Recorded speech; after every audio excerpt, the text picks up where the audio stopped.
Welcome here to Wake Up Call with Dan Tortora, where sports truly meets that thing called life. We appreciate you being here with us every Monday through Friday from 9 a.m. to 11 a.m. Eastern Time. And of course, we are very excited about this morning and the opportunity to bring you today's broadcast from inside of the Heritage Hill Studios. So, wherever you are, pardon me, around the country and the world, I gotta say this.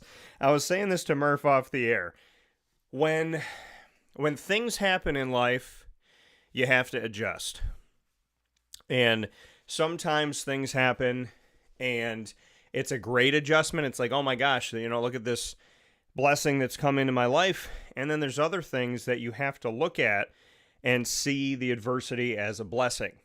Well, your boy's got allergies, and I talked about it last week on the show. Had some water in the basement, and that smell of trying, and I'm trying to get stuff out and all that good stuff, and nothing was ruined that I know of, so that's been beautiful. It's just the reality of what it does to my allergies, and I think, to anybody who thinks that allergies are fake, you're insane. If you live in upstate New York, I think we all have at least one allergy to something. But the smell, the spider that looked like it was a rubber toy from the zoo, all of that stuff, it's been interesting. It's been fun. But if anything, it's taught me that God is good. It's taught me that my faith is strong. And it's taught me that even though some things may not be ideal at the time, you can get through anything and things will work out. But, it gets up in your nostrils here and you start going, oh my goodness, and you want to light a candle. I honestly want to be able to just wear a shirt and just hit parts of the shirt and it makes a different smell so I can get that other scent in the room or something like that. But if the worst thing in my life is trying to have the basement, smell better and this and that, then I'm living a pretty awesome life. So with that being said, welcome to the show. And so if you wanted to know why my breathing was where it was, then that is why. But happy to be here with you inside the Heritage Hill Studios. Heritage Hill, of course, the brew house. I went there for Lily's birthday. She had her first time in a hammock and she was awesome. My dog is a human being, for those of you that don't know, and she's just really good at doing human things and all that good stuff, and she's just awesome. It doesn't matter what, as long as daddy's there, she'll give it a shot. So she got in the hammock, she had a good time. We got to walk around the grounds at 3149 Sweet Road in Pompey. So I've now been up to Heritage Hill Brew House in Pompey for Mother's Day, Father's Day, and Lily's birthday. So I can tell you, because I always put my money where my mouth is, if you want to enjoy a special moment in your life, celebrate a holiday, an anniversary, a birthday, whatever's going on, a wedding, head up to graduation party, head up to Heritage Hill Brew House, as well as Heritage Hill North, where I was on Friday doing a live broadcast with the CNS North Stars on 628 South Main Street, North Syracuse, New York. So plenty of time spent at Heritage Hill, as always, and a great opportunity here in the community to see them in the city and on the countryside. So make sure you go out and you do that today and let them know that Wake Up Call sent you their way. With that being said, Murph and I got a great show set up for you here on a Murph Monday. DT and Murphy, we're going to be covering a lot of different things: Major League Baseball, the NFL, WNBA, and we'll get into sports cards. I got a stack, baby. I am ready, because this Thursday, July 11th, we're back at the Wildcat Sports Pub, 3680 Milton Avenue in Camillus, New York, for trade night. We had last month off, which makes this month even bigger, even greater, even more exciting, because we didn't get to see what everybody had in the community in the last month here in June. So we saw you in May. We will see you July 11th, this Thursday, 6:30 to 9:30 p.m. We've had 2 months in between here. Well, a month in between, I should say, but the time between here, so that you should have plenty more added to your collection and should be really excited. Come out and see us. I got a stack today to show you all, and this isn't even all the cards, but I have plenty to show. very excited. GG Cards and Breaks hooking me up once again with an awesome collection and getting me ready for trade night. So a lot of great stuff coming up here on Wake Up Call with Dan Tortora, where sports meets life. Murph is picture in picture with me. Murph has a new mic, and I just want to keep using words that start with the letter M. Finally. How you doing? Oh my Murph? goodness. It's been, as you know, we had in the past the Yeti mic, as you have, Yes. that appears to have seen its last day. Mm-hmm. I, what's funny though is I don't know if that's exactly the case. Um, it might technically still work. Maybe the wire just doesn't work, but Yeah. I'm too lazy to go get a new wire. I just figured it's time to go get a new mic. Yeah, I wanted normally one of these these mics, mics in general. they Go keep ahead. working Yeah. though. They normally the Yetis, it's typically just it's not even the wire. There's a thing inside of the mic that if it jiggles, and that's what happened to one of them that I had. If it jiggles just a little bit and it gets out of place or it drops through, then it affects the connection. But the Yeti mic itself, because I've run into that issue before, the Yeti mic itself is an awesome microphone. Oh, it It's is just 100%. sometimes the wiring of it could be a little bit tricky. Oh yeah, and it lasted a long time too. I bought it during COVID. Yeah. So, it made it 4 years. So I can't really complain about the mic. But this one, I bought a new swing arm for it too. Yeah. This is the Rode PodMic USB. The Rode PodMic was one of the ones I wanted to get when I originally was getting a new mic, or when I was originally buying a mic, and they were sold out at the time. Everybody was buying it during the pandemic, obviously. Yeah. So I bought the Yeti because I could actually get it. And then I decided to go with what I wanted originally, except now they have a USB version because the other one used to be an XLR connection, and I would have needed some sort of switchboard with it. And that was very expensive, so I didn't feel like paying for that. But this one we got USB, and I believe it has an XLR connection as well, but I'm not going to be using that anytime soon. So uh, it's actually USB-C connection, Yeah. which is, perfect, works perfectly fine. But yeah, I'm just glad to actually have a mic again and not have my AirPods die right at the end of the show. Yeah. Oh, Yeah. and because that happened each of the last 3 weeks. Yeah. We're happy that we're happy you got a microphone. We're happy you got something that's comfortable. It sounds good. So I mean that's the good part of all of this is that as long as, and like I said, just like with the basement and all that stuff, as long as something good comes through it, my faith got Hmm. stronger. I literally, and it like I found it right before I was doing a broadcast. So before I went over to the studio and get ready and all that stuff, I saw it and I was like, I'll take care of this after I'm off the air. And so if anybody's wondering, 20 years in, can you still love something? Yeah, because I saw not a lot, but I saw a couple things that were in some water, and I said, well, if they're ruined, they're ruined. If they're not, they're not. I got a show to do. When I'm done with the show, I'll take care of it. So we definitely care about. I mean, I love what I do, and I do what I love, and I hope that everybody watching and listening is the same. Because if you're not, you're wasting time. And Murph and I get to have fun every Monday with each other. I can't believe how many weeks it's been that we've done this, A lot. but it's so much fun. And I was thinking about that. I'm like, here on Wake Up Call, Papa Joe comes on with us, weekly, typically on Thursdays, and we've had reoccurring people like Rob Drummond and Dave Paziak and Otis Hill and so on and so forth. But I was thinking to myself, we've never started a week off with somebody and done it like this. Papa Joe has had the longest stint, and starting the week off with you, Murph. I mean, it's fun. It's exciting. Oh We get yeah. to talk about a lot of things, and I'm just happy to do it. To me, you and I told you this a long time ago. I was like, just because we didn't go to Marywood at the same time doesn't mean that I can't find an excuse for us to broadcast together. And Always. so this to me is awesome. But I do miss you, buddy. I do feel like it's been too long. It has. It definitely has. we were talking about the Fishtown show because they are doing another one in August, Yeah. but it happens to fall on my mom's birthday. They are, however, planning a vacation around that, which would mean they would not be here. I'm still waiting to find out if that's going to be the case or not. Yeah.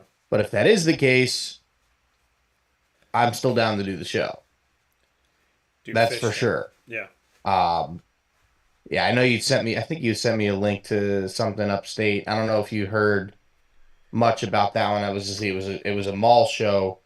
Mall shows can be very hit or miss, Yeah. right? Like you could get a phenomenal show and lots of people that are there to buy or there to sell and everything, but it could also be you see 10 people all day, right? Like I've done mall shows and some of them have been horrendous, right? So Yeah.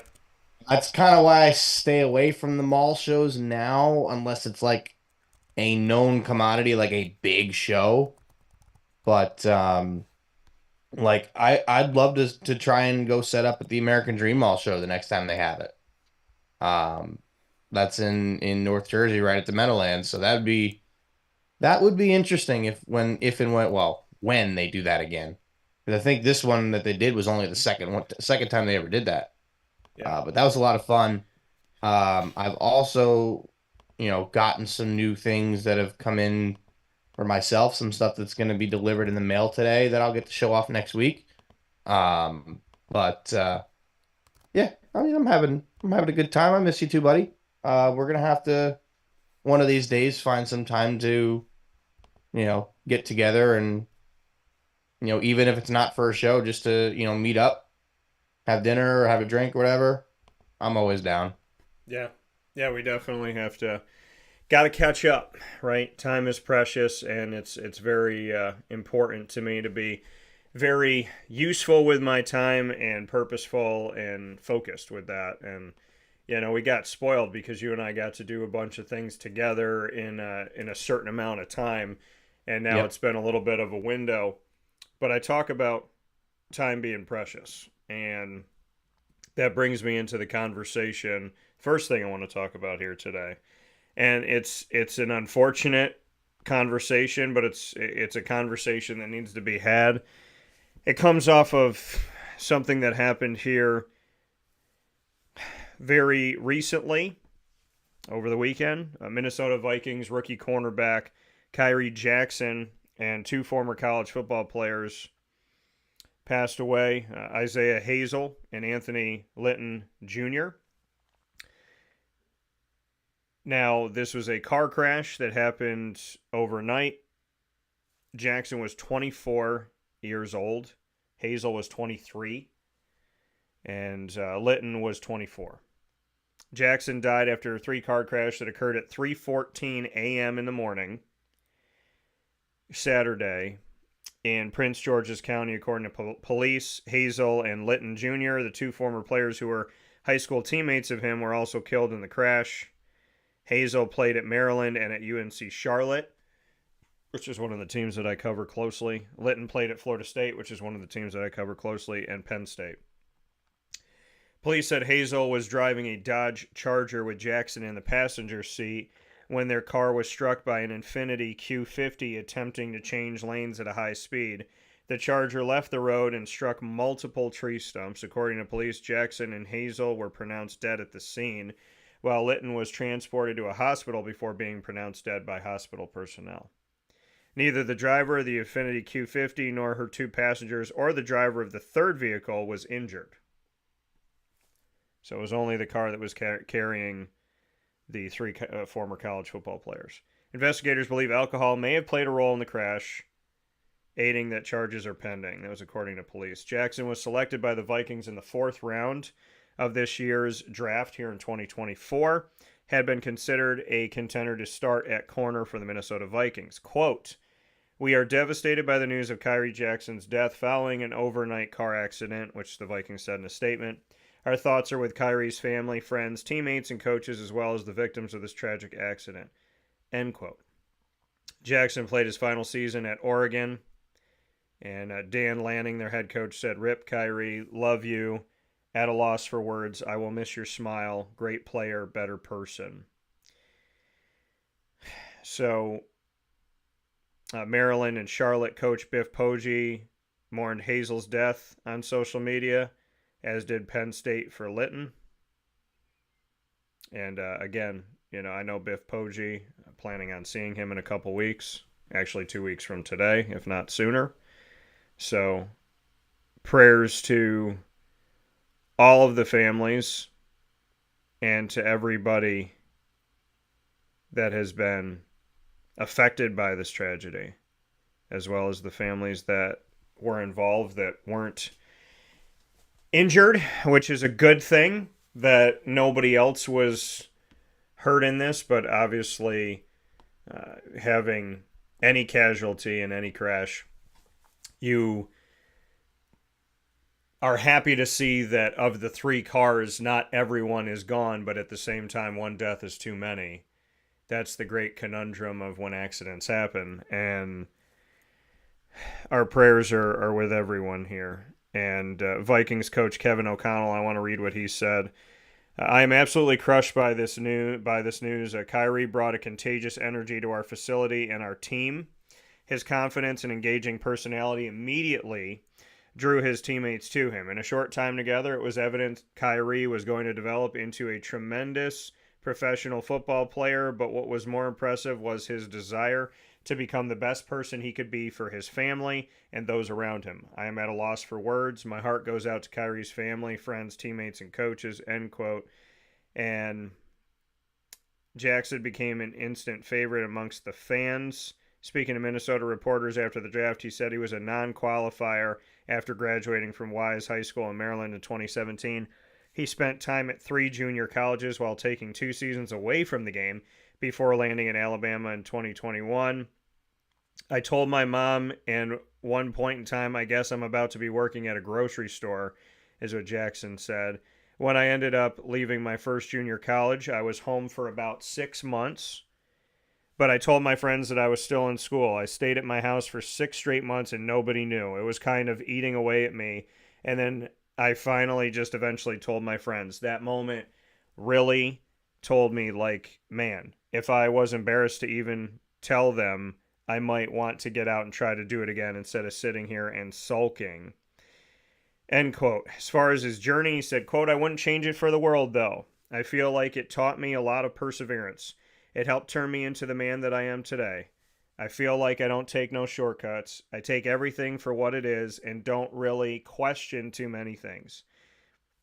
I feel like that mentality came from JUCO and being at the bottom and seeing what it's like to not have anything, to having everything going to some of the top programs."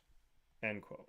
So, to Litton, to Jackson, to Hazel, to their families, to their coaches, may they rest in peace. May they be with their loved ones that have also passed on in heaven. May their loved ones here on earth be safe and sound with their loved ones. And may everyone be together, even in death, because as you know, Jesus destroyed our death and restored our life by rising from the dead. I pray this in Jesus' name, and I hope the best for everyone involved, including the other families and their loved ones. In the name of the Father, of the Son, of the Holy Spirit. Amen. Very sad news, but I couldn't imagine beginning the show without speaking on this, Murph, and I couldn't imagine putting this anywhere else in the show than at the beginning, because the most important thing is the sanctity of life and the love that we share. So I wanted to make sure to take some time to honor Litton, Jackson, and Hazel. For sure, man. And that's obviously a horrible thing that what happened. And, the Vikings even said that they thought it was he had a lot of potential, that he was, an electric personality, and just in their locker room, in their, in their facility and everything. Yeah. And it's horrible that we never even got to see him, take a snap in the NFL.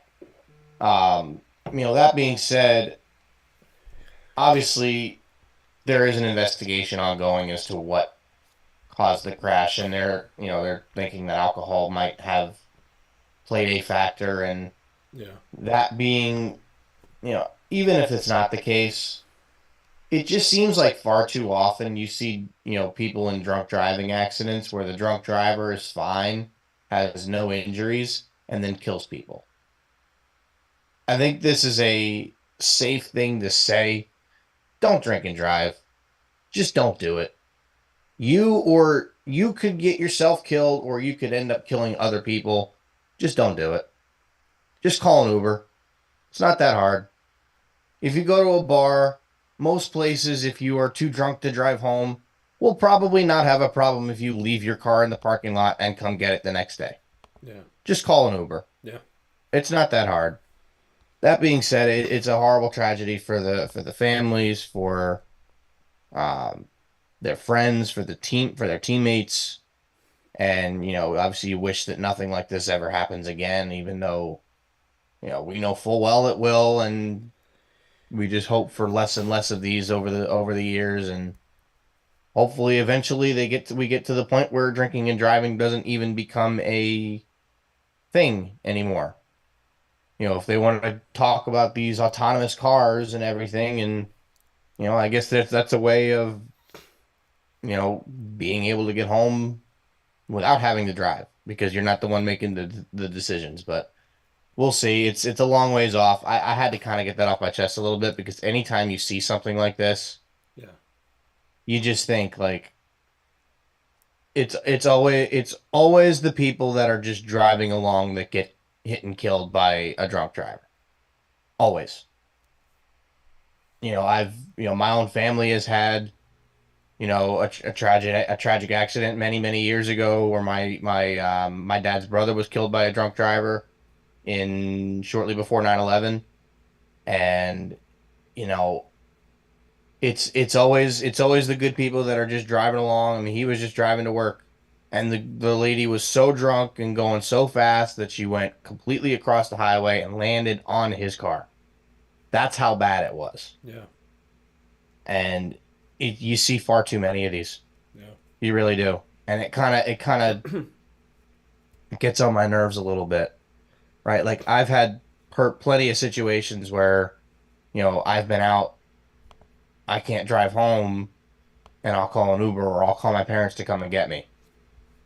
And especially if I'm local and I go out and I can't drive home, I'll call them and say, "Hey, can you come get me, or can we come back and get the car in the morning because I can't drive?" That's what more and more people need to do. Yeah. I just had to get that off my chest. But it's a horrible thing that happened. Prayers out to their families and their teams and their teammates. But it's a horrible thing that shouldn't happen. No, and I'm obviously sad about your uncle passing away. The and prayers to your family continuously with that. It's it hits home for you, and it hits home for me. And I think you know this. I don't know if you know this, but at 2:23 in the morning, and they were, this happened at 3:14, but at 2:23 in the morning, my phone had died. I was leaving Marywood, and I was on the phone with my dad. I was by myself, and I was driving. I had just passed JFK, and I was going to a light. And so I'm in college. I'm at Marywood. I was going to visit my girlfriend at the time. She lived on Long Beach, Long Island. And I was like 13 minutes from her house, something like that. And I was at a light. My phone died while I was on the phone with my dad. It fell on the ground.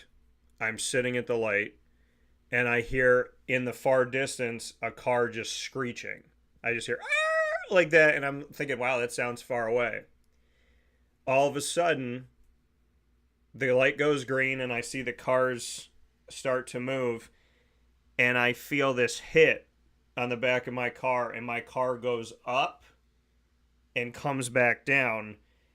This car went like underneath my car. It felt like it went through my back seat and tapped my back. I jump out of the car. I'm trying to figure out what happens. Long story short, there was 4 people in the car to this day. That is what I remember. So one guy, I think, fled the scene. We were just outside of JFK. There was a guy driving, smelled like alcohol. The woman said she was driving. There was a woman and 3 guys. They had diplomatic license plates protected by the United Nations, which I found out later on they could have killed me and nothing would have happened. Of course they did. Nothing was done with alcohol. They had falsified their car insurance, so my car insurance company couldn't find them. And I was put on a board in a neck brace, yelled at by the EMT of why I got out of the car. She's like, you could be paralyzed from the neck down simply by like moving your neck. So I remember that day and then going back to Marywood after the fact and talking to somebody, and he goes, someone's looking out for you. And I looked at him and he goes, and he's like, you know, you could have died, right? And I was like, what are you talking about? He's like, you could have died. And the way that, and I still drive a CRV to this day, I only drove another car for a short amount of time, and it was another Honda, but the way that the frame is built, it's reinforced with steel, and arguably the way that the car was built may have saved my life. And I look back at that moment and I'm here and I'm fine, and I had muscle contusions, and sometimes I get tight and you'll see me move around in the studio, and I don't know if it's because of that or because I slept wrong or whatever, but because I'm here, you don't really think about it. But you know, it's like I was hit by a drunk driver. I was hit by a drunk driver, literally stopped at a light. And even when they put their brakes on, they probably hit me at least 30 miles an hour, lifted my car, and went so far under my car that there was this thing rattling around in my exhaust pipe. It was a piece of their bumper because they had gone into the bottom and my exhaust pipe punched a hole in their bumper. Being in that situation, I am not one for alcohol. You know, Murph, if I get a drink, I drink a quarter of it. And, you know, I normally do it just to be nice. If somebody gets me a drink, I do it as, oh, thanks for watching the show, whatever. And I understand that people can drink responsibly, and I know people that do. I have never been into it. I've never been around it. I've never been drunk. I've never wanted to be. And I can honestly tell people from your story this morning, which I did not know, and my story, seriously, people, if you are drinking, just if you have, if you know, if you're dizzy, if you can't, whatever it may be, okay, err on the side of caution. If you're a lightweight and you drank a half a beer and you feel different, there's nothing wrong with being a lightweight. There's nothing wrong with whatever.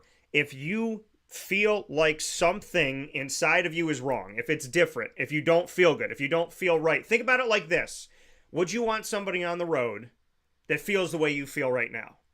Would you trust somebody on the road that feels the way you feel right now? I always tell people, if you want to figure out something and have clarity, put it to somebody else. Like, would you do it to them? Would they do it? If someone did to you what you're about to do, how would you feel? That's how I do it. Okay? So whatever you feel in your alcohol, and now weed, because we've decided to legalize another reason to kill people on the road, whatever is going in your body, if you wouldn't trust someone on the road to have this in their body the way that you feel, walk, call, get an Uber, get a taxi, have somebody drive you. I could have died. Murph's uncle did die. So you got 100% of your screen affected by drunk drivers. 100% of the screen today affected by drunk drivers. While we're telling a story about another case that could involve drunk driving. Don't drive under the influence of alcohol. Don't drive under the influence of drugs. It is not smart. Before weed was legalized, I had a friend that smoked it like a chimney, and every time he drove and I was in the car, I honestly wanted to jump out and just lay in the grass and kiss the ground, because my heart was like, I'm just so happy I'm alive. I don't care what anybody says about marijuana, about alcohol, this, I can take it. There are so many things that these things do. They slow you down and they affect your ability to focus. I have lived it. I have seen it. I almost died from it. Please, please, please do not make your decision somebody else's problem. Because in the case of Brendan Murphy, one of his family members passed away because a woman or a man could not... It was a woman. Right. But I'm just saying, in the general sense, because she decided that whatever was going on in her life was more important than anybody else on the road, she took somebody's life. And no matter what she does, she can't give that back. So please make better decisions, people. And please stop making your decisions our problem, I think is the biggest thing I can say. 100%. It's enough. And the first thing that I said to my parents, the first thing I said when New York legalized marijuana, I said, this is just another way for people to get in accidents and kill people. And within a few months, the billboards came up. Please don't drive while doing marijuana. And it's like, because obviously people are going, once you legalize a substance, people are going to go, oh, I can drive with it. For some odd reason, when you legalize something, people think now it's for driving. And it's not. So I'm not sitting here to try and tell people how to live your life. I'm making a suggestion that your life choices should not be my problem or Murph's problem or anybody else on the road's problem. You know, people already drive terribly. I don't know what happened in my hometown of Syracuse, New York, but some of y'all drivers need to go back to school, get retested. So like we need. That's just New York in general. You know, wow. Think about You've driven in the city. Think about the people that drive in the city. All I'm gonna say. Try going on the Belt Parkway, going through the city, going out to Long Island, or going out to Queens or whatever. I just remember driving in. I remember I was coming around this bend on the highway, and I was in the far left lane, so I'm in the passing lane in any other world, and so I'm in the passing lane, and the middle lane's passing me, and the right lane's passing me, and everybody to the right of me is just flying. And we're not talking about like the speed limit. And and I'm going, how is the right lane faster than the left lane? And then I looked over and I saw a sign and it said, welcome to New Jersey. It's even worse. And you see, and what's funny is you see like the lists of, what states have the worst drivers. And New Jersey is always near the top. But having driven in New Jersey more times than I can count. Yeah. I can safely say, New Jersey drivers are the worst drivers in America, and it is not close. Well, the next closest thing would be New York. Well, and people get and Pennsylvania's probably not all that far off either. No, people get because nervous. There's some idiots on the road in Pennsylvania. Yeah, I mean, people get nervous down in Florida. And they just drive really fast, right? Well, and they drive with their lights off. There's always one car that's white or gray, or I'm sorry, black or gray. It's always at night. There's always a car that's black or gray with no lights on driving on the highway. This one car, I remember I was in the middle lane and I was driving to St. Augustine from Orlando, so I was driving north, and I heard this there was nothing, just quiet, and then I heard this. Well, thank goodness I didn't get in the left lane. I don't think this car had any lights on, 100 miles an hour at least, and came out of somewhere and just flew by. And I would have never seen this car, which is, and that's what I thought about when I was reading off this accident. And, there's just moments that happen where you have no idea what is going on. Please, folks, drive safely. By the way, North Carolina, you get busy, and I understand your cities are growing, Charlotte's growing, but please continue to be safe, because when I drove from Syracuse to Greensboro and it took 10 and a half hours, it was like, oh my goodness, oh my goodness, oh my goodness, oh my goodness. And then I got to North Carolina and it was like people just going, how's your day? You doing good? And I was just like, That this is why I love North Carolina, dude. That's why I'm probably gonna move there at some point. it was beautiful. I'm on the high. This is my thing. I was like, in Syracuse, New York, I tried to find 3 good drivers. In North Carolina, I tried to find 3 bad drivers. It was like the Yeah. role reversal. It was like, wow, everybody's kind of just, we'll get there when we get there. Where in Syracuse, people are like, I have to drive through this stop sign in order to wait at the same light with you. And I'm like, do you though? Do you really have to do that? And I remember I had a roommate, one of my roommates from Marywood. Him and his girlfriend came to visit our sophomore year, and we almost got hit 3 times. And I just remember them sitting in the back seat, and I looked at them after someone had gone through a stop sign, and I had stopped when I should have been going. Something inside of me just stopped. Thank goodness. God, I'm going to blame God for that and why I stopped. I looked in the back seat, and Pat looks at me and he goes, we're never coming back here. And I was like, are you looking at me as if my driving is preventing you from having a good time? Because I just saved our lives 3 times.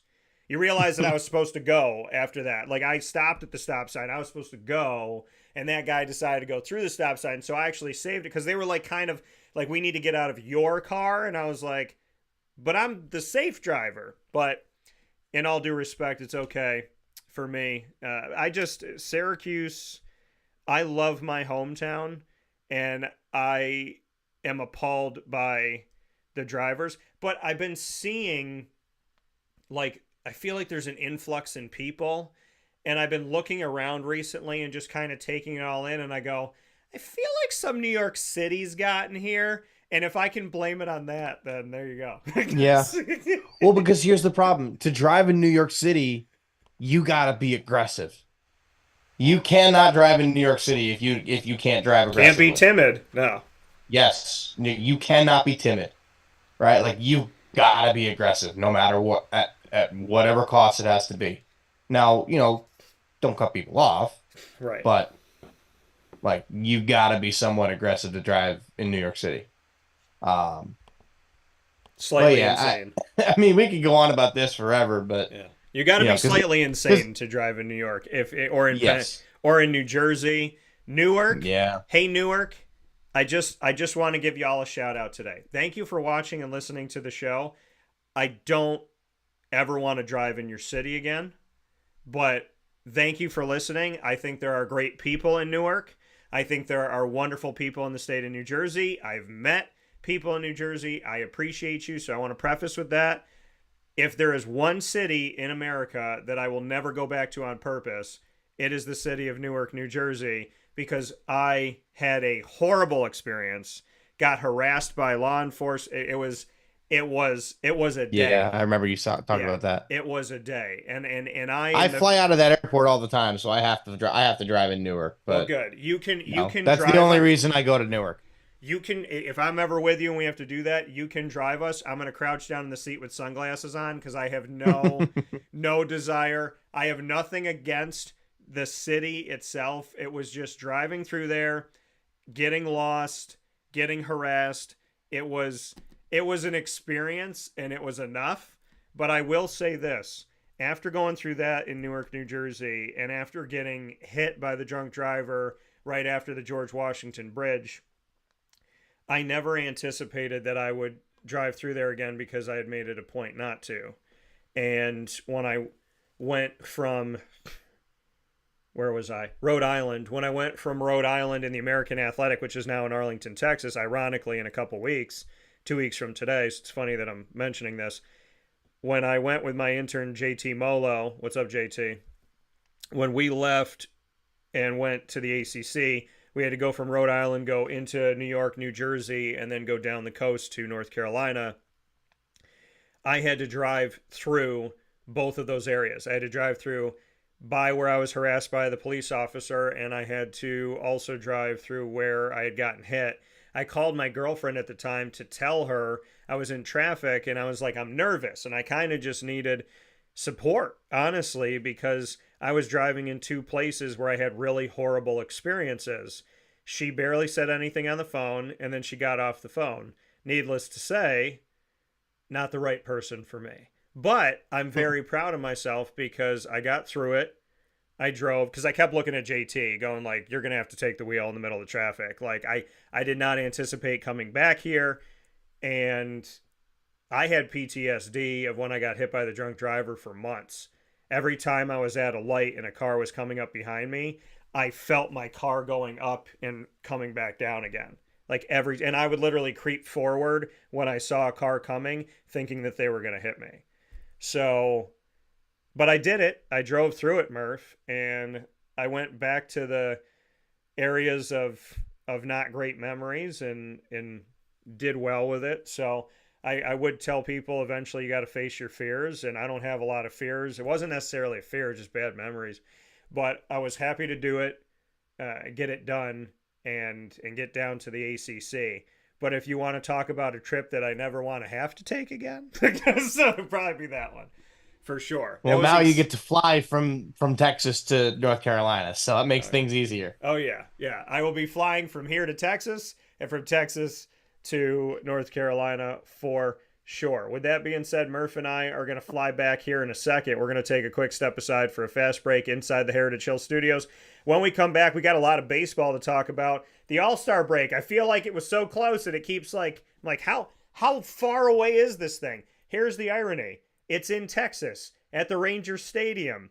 Where's it going to be? It's going to be right there a week before I get there. I'm looking at the American Athletic going, and I understand with hotels and everything is probably why you did it, but if we could have timed it a little bit better, I would have been down there for the All-Star break and for the American Athletic, and it wouldn't have crossed with the ACC. So in the team stadium that you hate the most. Thank you. But who's going to be in that stadium? Ketel Marte, baby. So I'm very excited. Our starting second baseman in the National League. Thank you for your votes, folks, for giving them Diamondbacks some love. We'll be back right after this, and we'll be talking about baseball and how Murph is a mother-freaking genius, okay? And from here on out, I am only going to buy baseball cards that, when it comes to prospecting, I'm only going to buy the cards that Murph tells me to buy. Skenes is a nightmare for people, and we're going to be talking about it right after this. Man, I would have loved... I got a Skenes card that's not a rookie card, and I'm like, I'd sell that for $3. I don't even care at this point. We're going to talk about the All-Star break, Paul Skenes. We'll also talk about how Christian Walker went crazy at Dodger Stadium, one of the three oldest stadiums in Major League Baseball. That's all coming up right after this, where sports meets life on Wake Up Call with Dan Tortora. Thanks for hanging with us. Here's a message from Renee from Bryan's Landing, located on 6523 East Seneca Turnpike in Jamesville, New York. Open Tuesdays and Wednesdays for dinner, Thursday through Saturday for lunch and dinner, and Sundays for brunch. It's a lot like the way that my mom and dad ran their restaurant. We have put in place a lot of people that are family to us, very similar to how my dad hired people that were family to him. And then the tradition I'm carrying on is a lot of the items that are on our menu are my dad's. And he taught our chefs how to recreate his dishes. So I think that Tommy McNerney, who our executive chef is, to him it is an art. And I think that when he does create a dish, it's not just about making the food taste delicious, which is definitely our priority, but it's an art to him, and it's almost like his canvas on a plate where he just wants the colors to look great, and people love it because he takes pride in that. And Brian and I appreciate that. We want it to obviously look good and taste good. I will tell you, when we opened up, it was 6 weeks before COVID. And what was amazing was the community, our friends and family stepped up, and everybody did takeout. Everybody supported us. Our hearts were just so filled. So to Brian and I, obviously our friends come all the time, and we just have repeat customers in Jamesville, and I think people going to our previous restaurant in Green Lakes are making the trip to come to Bryan's Landing to support us. And I mean, I think we have great food and a great atmosphere. So it's very, very important to us. Head to Bryan's Landing, located on 6523 East Seneca Turnpike in Jamesville, New York, where memories have become recipes that are now meals to share with you. Tuesdays and Wednesdays for dinner, Thursday through Saturday for lunch and dinner, and on Sundays for brunch. And be sure to come out for live music Friday, Saturday, and Sunday.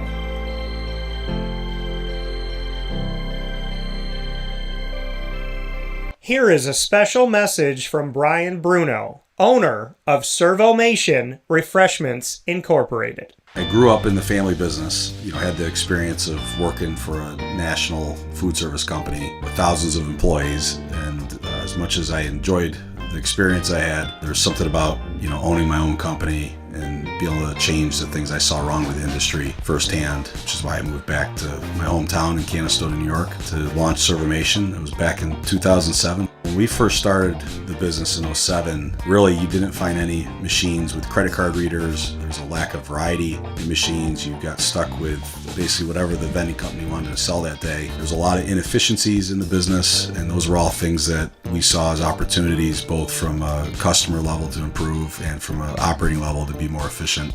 We've really been at the forefront of introducing retail technology into our space. We were doing self-checkout back in 2009 before it really became a national phenomenon. The whole point of it isn't to just improve the customer experience, it's to make it feel more like a retail environment where people don't have to be afraid of what they're buying behind glass. They don't have to be afraid of not being able to see the ingredients of the packages. It was an easy transaction from that standpoint. If we were to reinvent something, we wanted to make sure what we were making looked and felt more like a deli and not like something that you would traditionally see in a vending machine. I was tired of hearing for years the customers say the wheel of death because the vending machine would circle around with the same tuna salad in it. What we wanted to do was it really changed the perception of that food. So allowing customers to touch it, allowing customers to feel the weight of it, allow customers to see the freshness of it, and also the variety of it really helps them change the perception and ultimately the value of what we bring to them. The point of differentiation you have to make is either in value or the quality. And I think on both of those fronts, Servomation has really, in large part, changed that value system for employees. So they no longer have to worry about bringing their food from home or having to leave their desk during the day and rush out to get back in time for their break to end. We're bringing something that they can count on in their break room every day, and they know it's going to be there, they know it's going to be fresh, and they don't have to worry about it being sold out or something that they don't enjoy. We've also heavily invested in flavored water machines, so you can get a glass of water with a fresh piece of fruit in it, along with bean-to-cup coffee machines. So there's not a day that goes by we're not surprised when we get customers that call us and say, we didn't know you could do all this. We're really lucky to have a strong group of dedicated employees. Most of our employees have been with us since inception. They're family to us, and people like doing business with people they like and trust. And I think the same thing goes for employees. In a day and an age where there's a lot of corporations that just look at an employee as a number and don't get to know them, that's just not the way I was raised or how I like to do business. So we're a little old-fashioned. We like getting close to our employees. We like knowing how we can help them. We like knowing how we can improve their lives, adjust their schedules, whatever it may be to help improve their quality of life. And we think in the end that makes for a happier employee. We're fortunate enough to have really grown over the last several years, and from Pennsylvania to Massachusetts to Connecticut, we really do have a strong connection, even though we're not in the rooms every day with these employees. There's not one single employee that we feel like we don't know, and certainly we know they can call us at any time, and they're definitely treated as family to us. I wake up every single day really excited to surprise our customers in a good way. The one thing I can tell you is I think that every one of our employees and every one of our customers will continue to be at the forefront of every decision we make. Find out how Servomation can help you and your business by going to servomation.com.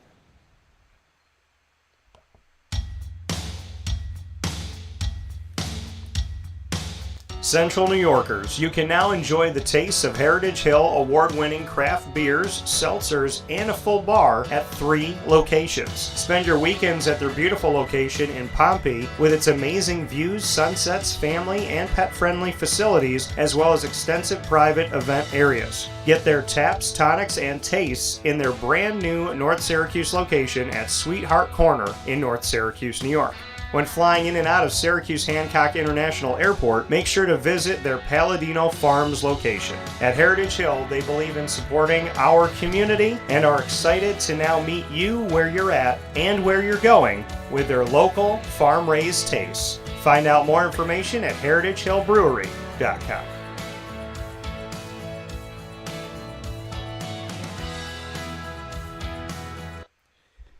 Welcome back here to Wake Up Call with Dan Tortora, where sports truly meets that thing called life. We are happy to be with you inside of the Heritage Hill Studios. Heritage Hill, as you know, located for you on 3149 Sweet Road at the Brew House in Pompey, out in the country. And in the city, you'll find them at 628 South Main Street in North Syracuse, New York, right by Syracuse Hancock International Airport. Our home for all of our CNS North Stars on-site broadcasts, including this past Friday, where we had the opportunity to honor award winners in Central New York in general, as well as the sectional and state championship team for CNS North Stars girls lacrosse for 2024, winning sectional Section 3 Class A, and then going on to win the New York State Class A title. Big time congratulations, and thank you to our guests, head coach Stephanie Prentice and student athlete Gabby Putman, who has committed to play in the SEC at Vanderbilt, and Vanderbilt an SEC school, but Vanderbilt women's lacrosse competing in the American Athletic Conference. So big time shout out to Gabby as well. I love Murph's face when that happened. I didn't know that. I didn't either. So, but I had no idea that Vandy was not in the SEC in every. Yeah, well, and the Gators aren't sport. either. The Gators have been like competing in the American for women's lacrosse and stuff too. So it's been pretty insane and unique. But congratulations to the team, and always thanks to Heritage Hill and Heritage Hill Brewhouse, Heritage Hill North for all that they do, and of course Heritage Hill North for having us there on site on location every single month. Wake Up Call with Dan Tortora's CNS North Stars Spotlight broadcast only happening on 628 South Main Street in North Syracuse at Heritage Hill North. Murph, there's something I have to do right now, and I've been waiting to do this for a long time. Skenes. Yeah, I had to. So, Paul Skenes, holy mother Skenes, look at this guy. Look at what he's doing. 10 games, 2.12 ERA, 78 Ks. Man is a nightmare. 59.1 innings pitched. So for those of you playing the home game, that's 59 innings and a third added to it. So Paul Skenes. This man is insane. He is a rookie. He's going to the All-Star break. Why wouldn't he? Mr. Skenes is a nightmare for everyone who is not named a Pittsburgh Pirate. Murph, let's talk about the man. All I can say, well, first of all, first time ever a player has been drafted number 1 overall, then made the All-Star team the very next year. So that's a huge deal as well. He has just been flat out dominant. Yeah. And it's fun to watch. Yeah. Right? I didn't get to watch the game they pitched against the Mets because I think I was out. I think I was at work, so I couldn't watch it. But yeah, he has just looked outstanding, and this is no different than what he was doing at LSU last year. This kid has got an electric fastball, a wipeout slider, and then he's got his little splinker that he throws, which is supposed to be like kind of a hybrid between a sinker and a splitter. Yeah. Which is disgusting. 78 strikeouts and 59 and a third innings is ridiculous in itself. 2.12 ERA his first 10 starts is ridiculous. This dude could win the Cy Young as a rookie. Yeah. That's how good he's been. Now, the real question is, if the Pirates continue to not be really in contention, do they shut him down at some point? That's going to be the $1 million question. Will they shut him down? I think the answer is yes. Because, I mean, if he throws more than... Because he threw like 25, 30 innings in the minors. You know, you add that to it, he's probably around 90 innings right now. You probably don't want to see him go more than like 140, 150 innings this year. Yeah. Which would mean he could probably make it into September a good amount. Then maybe they shut him down for the last 2 or 3 starts of the year if they're out of contention. But this kid is one of the future stars and is a star currently in Major League Baseball right now. Yeah. I mean, he had the popularity coming out of college at LSU. He was a national champion. Everyone loved him. And the Pirates are not a team that is good at developing pitching. They just got the best guy in that draft by far. Yeah. With Paul Skenes. So you can't even credit the Pirates with this. This is what Paul Skenes was all along. I don't give the Pirates any credit for this. The only credit I give the Pirates is for drafting him. They've let him do his thing. You know, and All-Star as a rookie, pitching to a very low 2 ERA, does not give up a whole lot of hits, 102 mile an hour fastball that guys can't touch because of the arm slot. It's nuts. Yeah. It's really, there's not a whole lot else you could say. The dude is just special. He's amazing. And yes, as you mentioned before, I did invest in his cards and I did make a good amount of money on his cards. The thing is, though, when you're prospecting, you got to know what guys to prospect for, first of all. Yeah. And second of all, you need to know when to get rid of them. Now, had I held on to all my Paul Skenes stuff until now, I'd have made a lot more money than what I did when I sold them. But what I've learned is to not be greedy. Yeah. I still made a ton of money on his stuff. I made like $500 plus on his stuff. Right? And that's okay. I don't need to, try and make another $200-300. Because at the same time, it could have been another Jackson Holiday situation. Comes up and he stinks. Look at people that held on to Jackson Holiday cards. Yeah. Jackson Holiday, I sold his first Bowman PSA 10 auto for almost $1,600 the day he got called up on eBay. I feel bad for the guy that bought it from me. I do. Because now, you know what? I want to look up how much that card goes for now. Because about 2 weeks later, it was something along the lines of like $900. Let's see. First Bowman Auto PSA 10.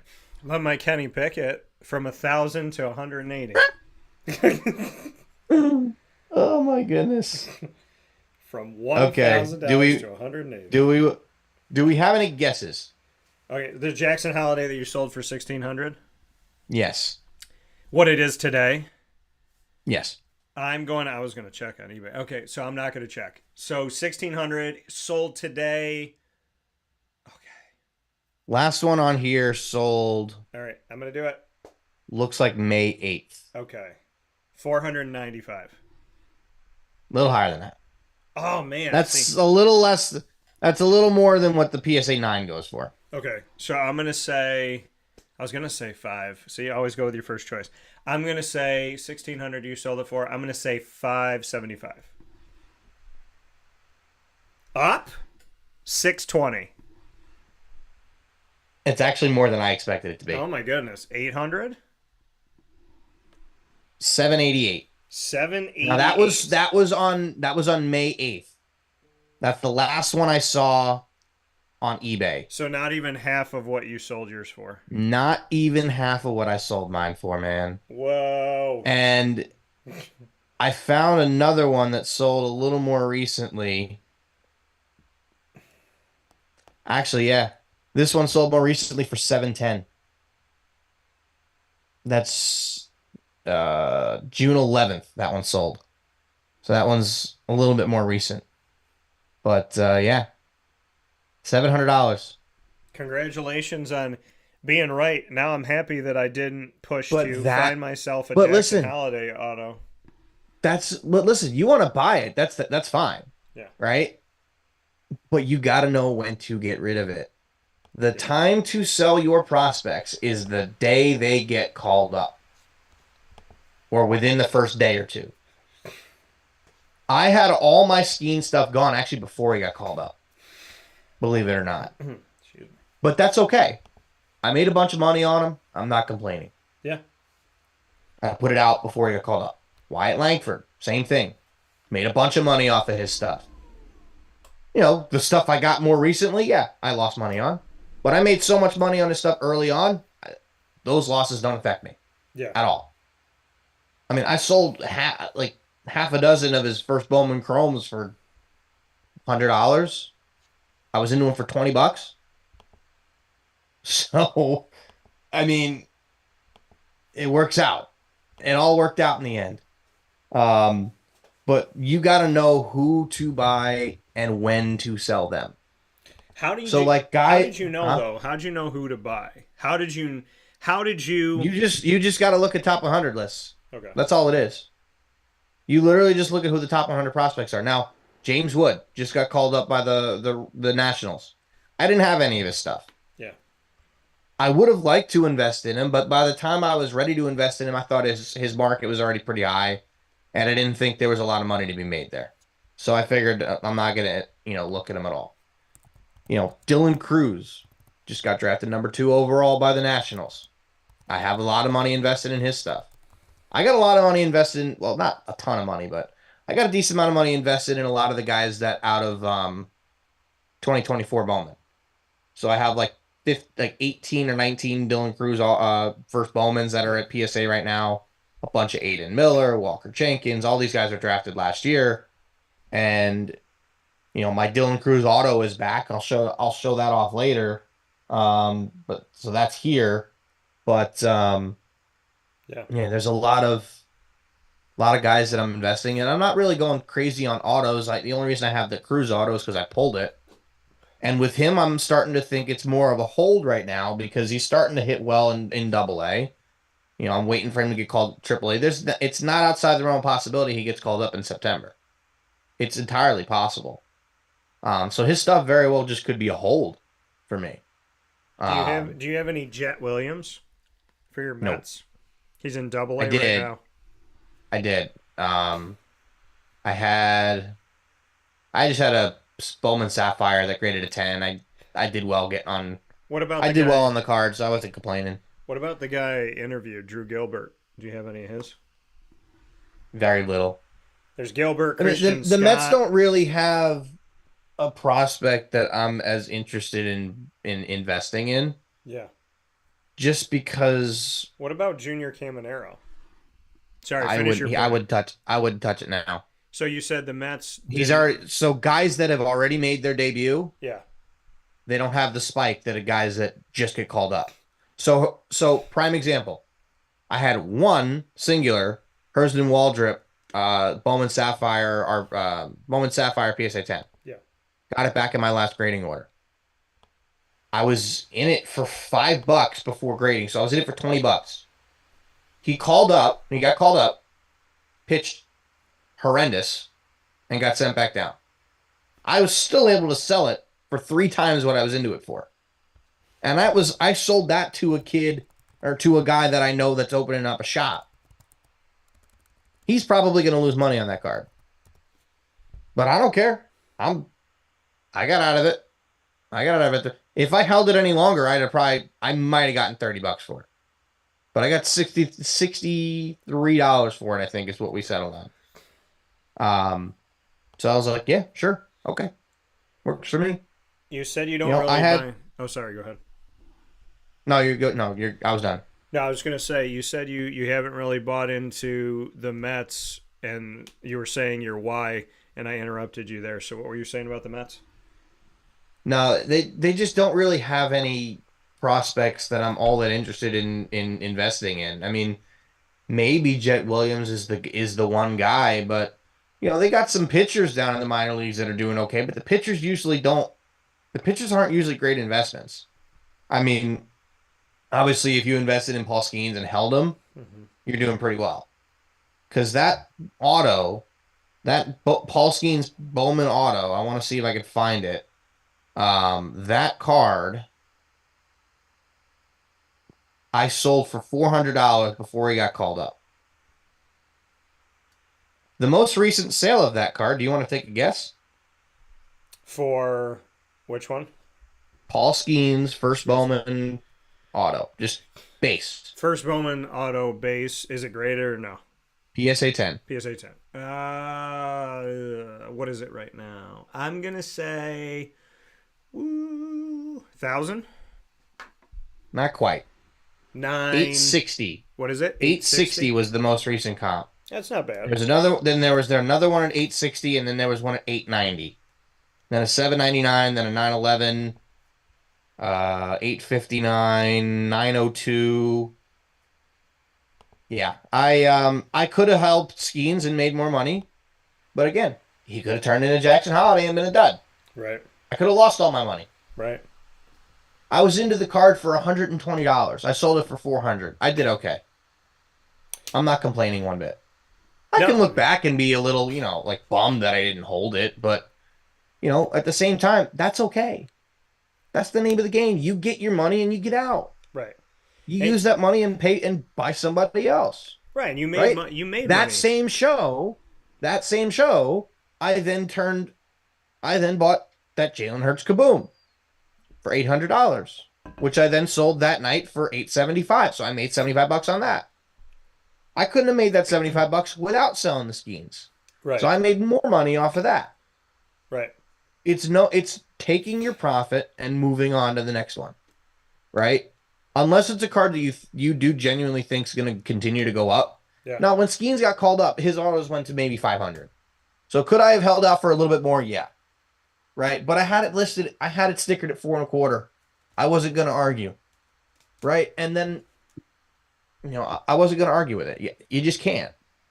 But in terms of how I invest in prospects, and I'm much better at that than investing in quarterbacks. Way better. Because it doesn't really require all that much patience. Like, you don't have to wait for the guy to play well. You really don't. No. You just got to wait for the guy to get called up. Right. It's prospecting. And then once the guy gets called up, everything goes up. Right. And while that's the thing with quarterbacks is, if they're drafted high, the Kyler Murrays and the C.J. Strouds and the Trevor Lawrences and so on and so forth. Like, these guys and the Anthony Richardsons, that they're going to play. So the thing that I find interesting right now is I think you can buy Anthony Richardson probably more on the cheap because he got injured his rookie year. And I think he's been written off by some people, and some people might be a little dicey about him. I feel that way. I'm telling you right now, I've been trying to buy. Well, I'm just going to share my experience on that. Go ahead. You can't touch Anthony Richardson for less than 90% right now. You can't. He's going to be one of the hottest names going into the National, which is at the end of this month. Everyone at the National is going to be looking for Richardson and Stroud. Maybe less so Levis. Yeah. But Richardson and Stroud are the two guys everybody wants. Right? I can't keep an Anthony Richardson RPA in my case. I had one that I sold instantly for, $40 profit. The guy I bought it from made $20. I made $30, and then that, everybody made money. Everybody's happy. Yeah. Right? But as much as I'd love to say you can buy Richardson on the cheap. The problem is you can't. People will not sell his stuff for less than 90%. And for me, as somebody who tries to buy at 80%, I can't get a lot of them. I will say this. I do have a bunch of Richardson. So if y'all are interested, I will be at trade night with my rookies of Anthony Richardson. But Stroud, I have Stroud some. Stroud's the one that's fine. That would make sense. And I have that's some. Fine. I have some Stroud, but I had sold most of my graded. They're gone.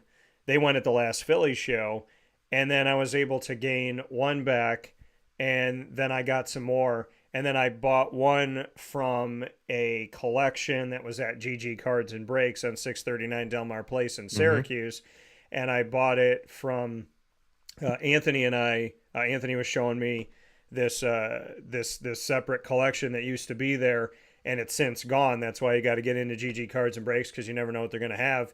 And I think I may grade that one, which is in my box. I don't think it's out here. No, it's not out here. But that one might get graded because I know that guy had higher end stuff. So you anticipate his cards being in a better quality. But I do think. Right. I do have Stroud. I do have Richardson. And my thing with Stroud, I have two things with Stroud. Actually, I have a really good Topps card with Stroud too. But that might actually go at trade night. We'll see. But when you look at the CJ Stroud conundrum, because he hasn't signed with Panini, we don't have the Houston Texan logo and his autograph, which is the card that I really want, but that card doesn't exist. And when you see his autograph, it doesn't matter how many times I look at it, it looks like he signs it and then he messes up every time in the middle and scribbles it and then signs again. It looks like an autograph where he made a mistake in the autograph. So when I go to buy them, I'm like, man, I want to see it with the Houston Texans logo. And then I'll look at the auto and I'm like, this auto looks like he fudged, like he messed it up. It looks like he's like trying to scribble something out. It's just the way he signs. But it's a lot better than Anthony Richardson's signature, which is signed with it's signed by an ant. This little tiny AR. He's got like 3 different signatures though. Well, it's funny because his mom might have one, allegedly, from what we've been potentially. Hopefully, there's no truth to the fact that he wasn't potentially signing things. I really hope that that's not true. And obviously, I'm joking here this morning. I'm not accusing him of anything. But there's another person that signed. Who the heck was it? Was it Tatum Bell that signed it? And he had this whole white space, like just take it like this. He had like this whole space and he signed in the center of it the tiniest it could. And my thing is, if you're going to be autographing stuff, especially when it's on card or you're signing onto a jersey and you got like this area, man, just have fun with it. Don't be signing like that. We got to take a friggin' magnifying glass to it. I just feel like I understand these guys sign a bunch of stuff and they're like, oh, their hands are tired and they have so much. Are we acting like they're not getting paid to do this? And let me tell you something. There could be a day where nobody wants your signature anymore, right? And I'm not saying that in hopes that happens, but there's a reality of the fact of if somebody wants your autograph, at least put in some effort. Just put in some effort. You're getting paid to do it, probably, right? Panini's not just like, hey, Anthony Richardson, you got to sign 300 stickers for free. So you're getting paid to do it, and people want it. So have some fun with it and make it nice. Because I want an Anthony Richardson auto. I do. And every time I look at them, I'm like, these suck. Like Beatty's autograph, I like Beatty's autograph. You know, like there's ones that I really enjoy. Fred Taylor, I got his one where he signed it and puts his number and everything, and it's big and it's nice and you can see it. But I mean, some of these guys, I want CJ Stroud's autograph, but it looks like he like messed it up, like I said. And there's other guys whose autographs I want, but they're so lazy with it, and they just barely sign their initials that I do not want a teeny tiny AR for Anthony Richardson. So maybe I'll wait until he starts to get more adventurous with his autograph. I don't know. We'll see. I mean, he's got some good. I mean, I like his stuff. Yeah, I just don't like his autograph. No, I mean, that's okay. I mean, he signs some stuff AR, he signs some stuff Anthony Richardson. It depends.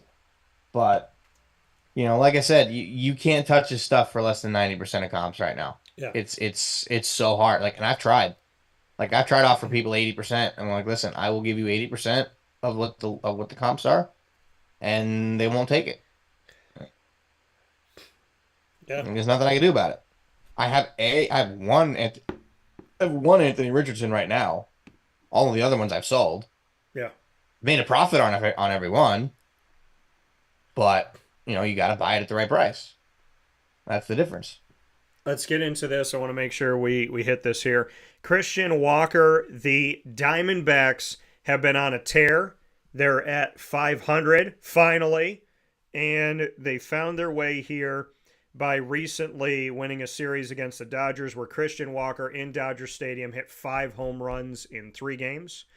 So I'd love to get your thoughts, Mr. Murph, about Christian Walker And my guy Perdomo, he's back as well. The guys are having fun out in the outfield. They're having fun on the team.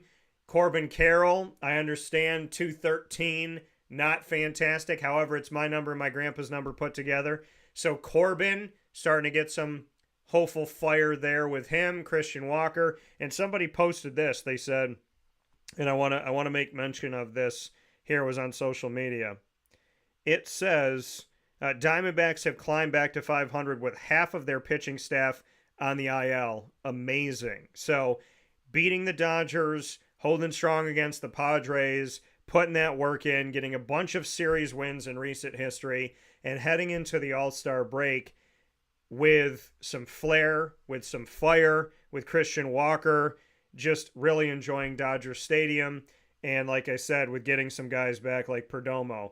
Thoughts on Christian Walker's 5 home runs at Dodger Stadium in 3 games and their series win, as well as the Diamondbacks, who are at 500 now, pushing against those Dodgers, who do have some room, but it always helps to beat them head-to-head.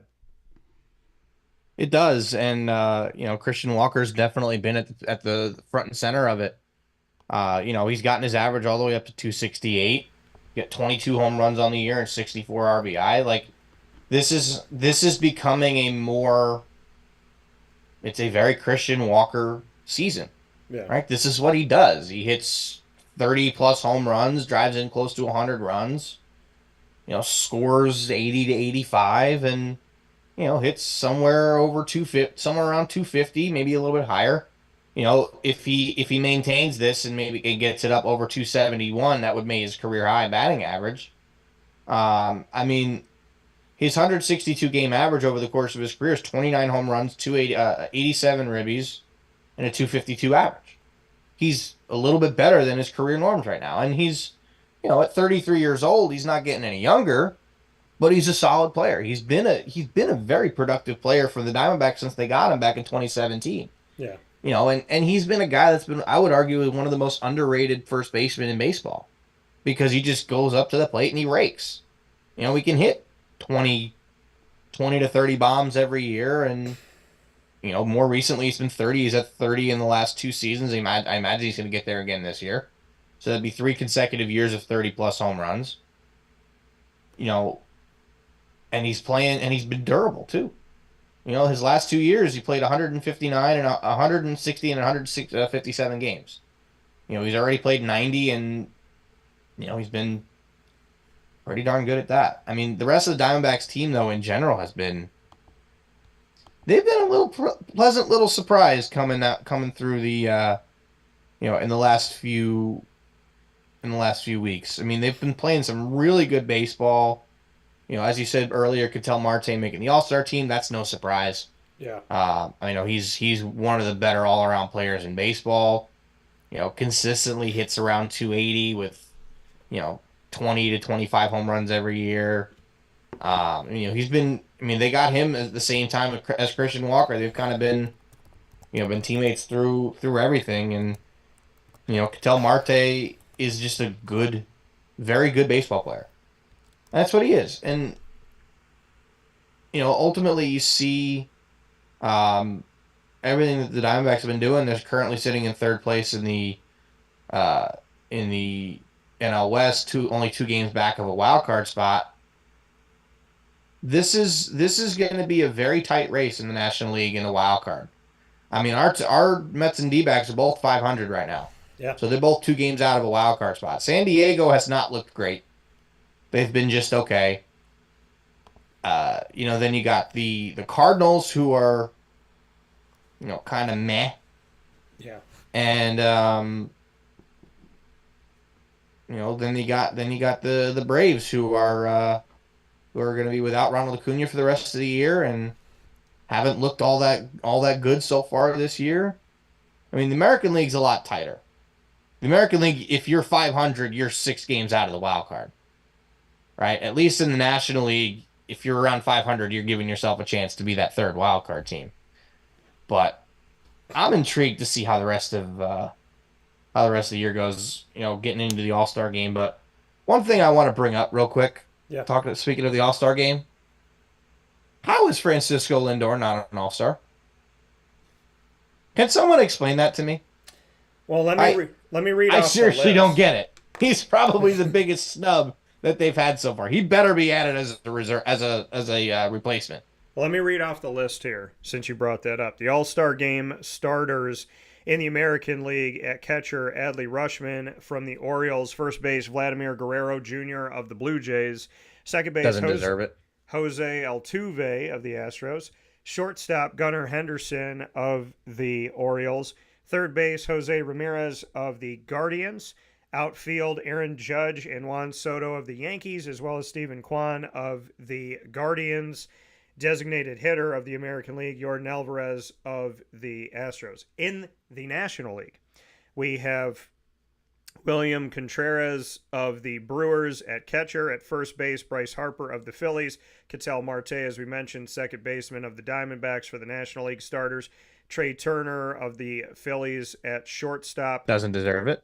Alec Baum as the Phillies third baseman third base starter for the National League from the Phillies; Christian Yelich, Brewers, in the outfield for the National League, as well as Jerickson Profar, San Diego Padres; Fernando Tatis Jr. of the Padres as well will be in the outfield; and designated hitter Shohei Ohtani of the Dodgers, who just got back to hitting the ball again. So as I read those off, you said some of these guys don't deserve it. Would love to get your thoughts on the American League and or National League of some that have caught you by surprise.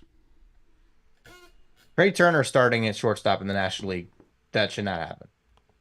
He missed more than half of the games that have been played so far. How is he a starter? I know he's been good, Yeah. but he's been good for 5 weeks.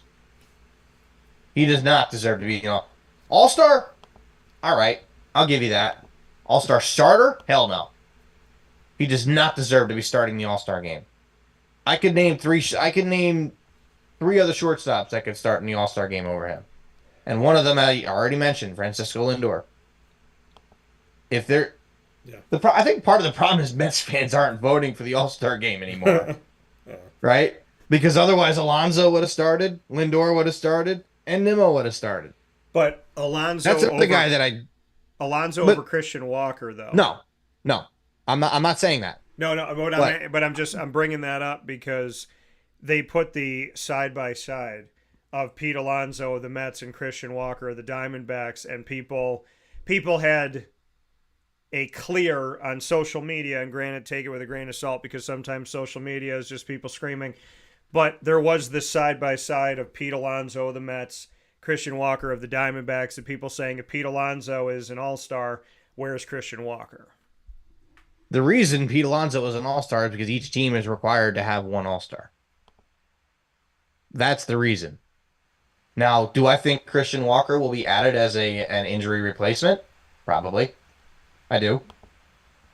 I mean, there's already 2 guys that are not going to be able to play for the National League. Harper won't be there, and I forget who else will be hurt or is hurt at this moment.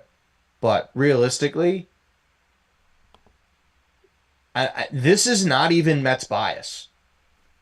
Nimmo and Lindor should be all-stars. I would have put them in over Alonso. Alonso's been great. Don't get me wrong. But Nimmo and Lindor have both been better than Pete. They should be all-stars over Pete. I will tell you that. And I love you. I love Pete Alonso. Yeah. And I never want him to leave the Mets. But Lindor and Nimmo have both been better than Pete. They should have been all-stars over him. I think the only reason they put Pete in the all-star game is because they wanted him in the home run derby again. And he's confirmed to be participating in the home run derby once again. So, we'll see. As for the American League with Vlad Jr., he had such a slow start and then finally started to pick it up. I still don't necessarily think that he belongs in the All-Star game. He's hitting .295, but it's just empty batting average, really. He's only got 13 home runs, 52 ribbies. He's been meh. There's other guys that you could have put on there, and I want to pull up Um, I'm trying to pull up the All-Star game roster just so that they're in front of me. Yeah. Um, I'm going to read you this while know, you do that. I'm going to read the okay, Christian so I have Walker, them now. Pete Alonso numbers here. Christian Walker, 89 games this season at the time that this was here. Pete Alonso, 87.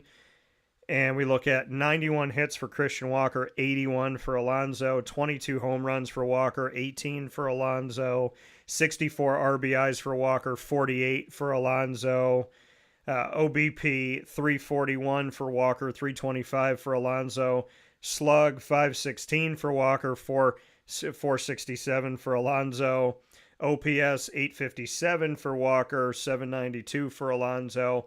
So, I mean, you look up and down the line here, Walker is better throughout. I mean, stolen bases, they both have 2. But beyond that, it's the numbers lean on everything other than the fact that they both have 2 stolen bases.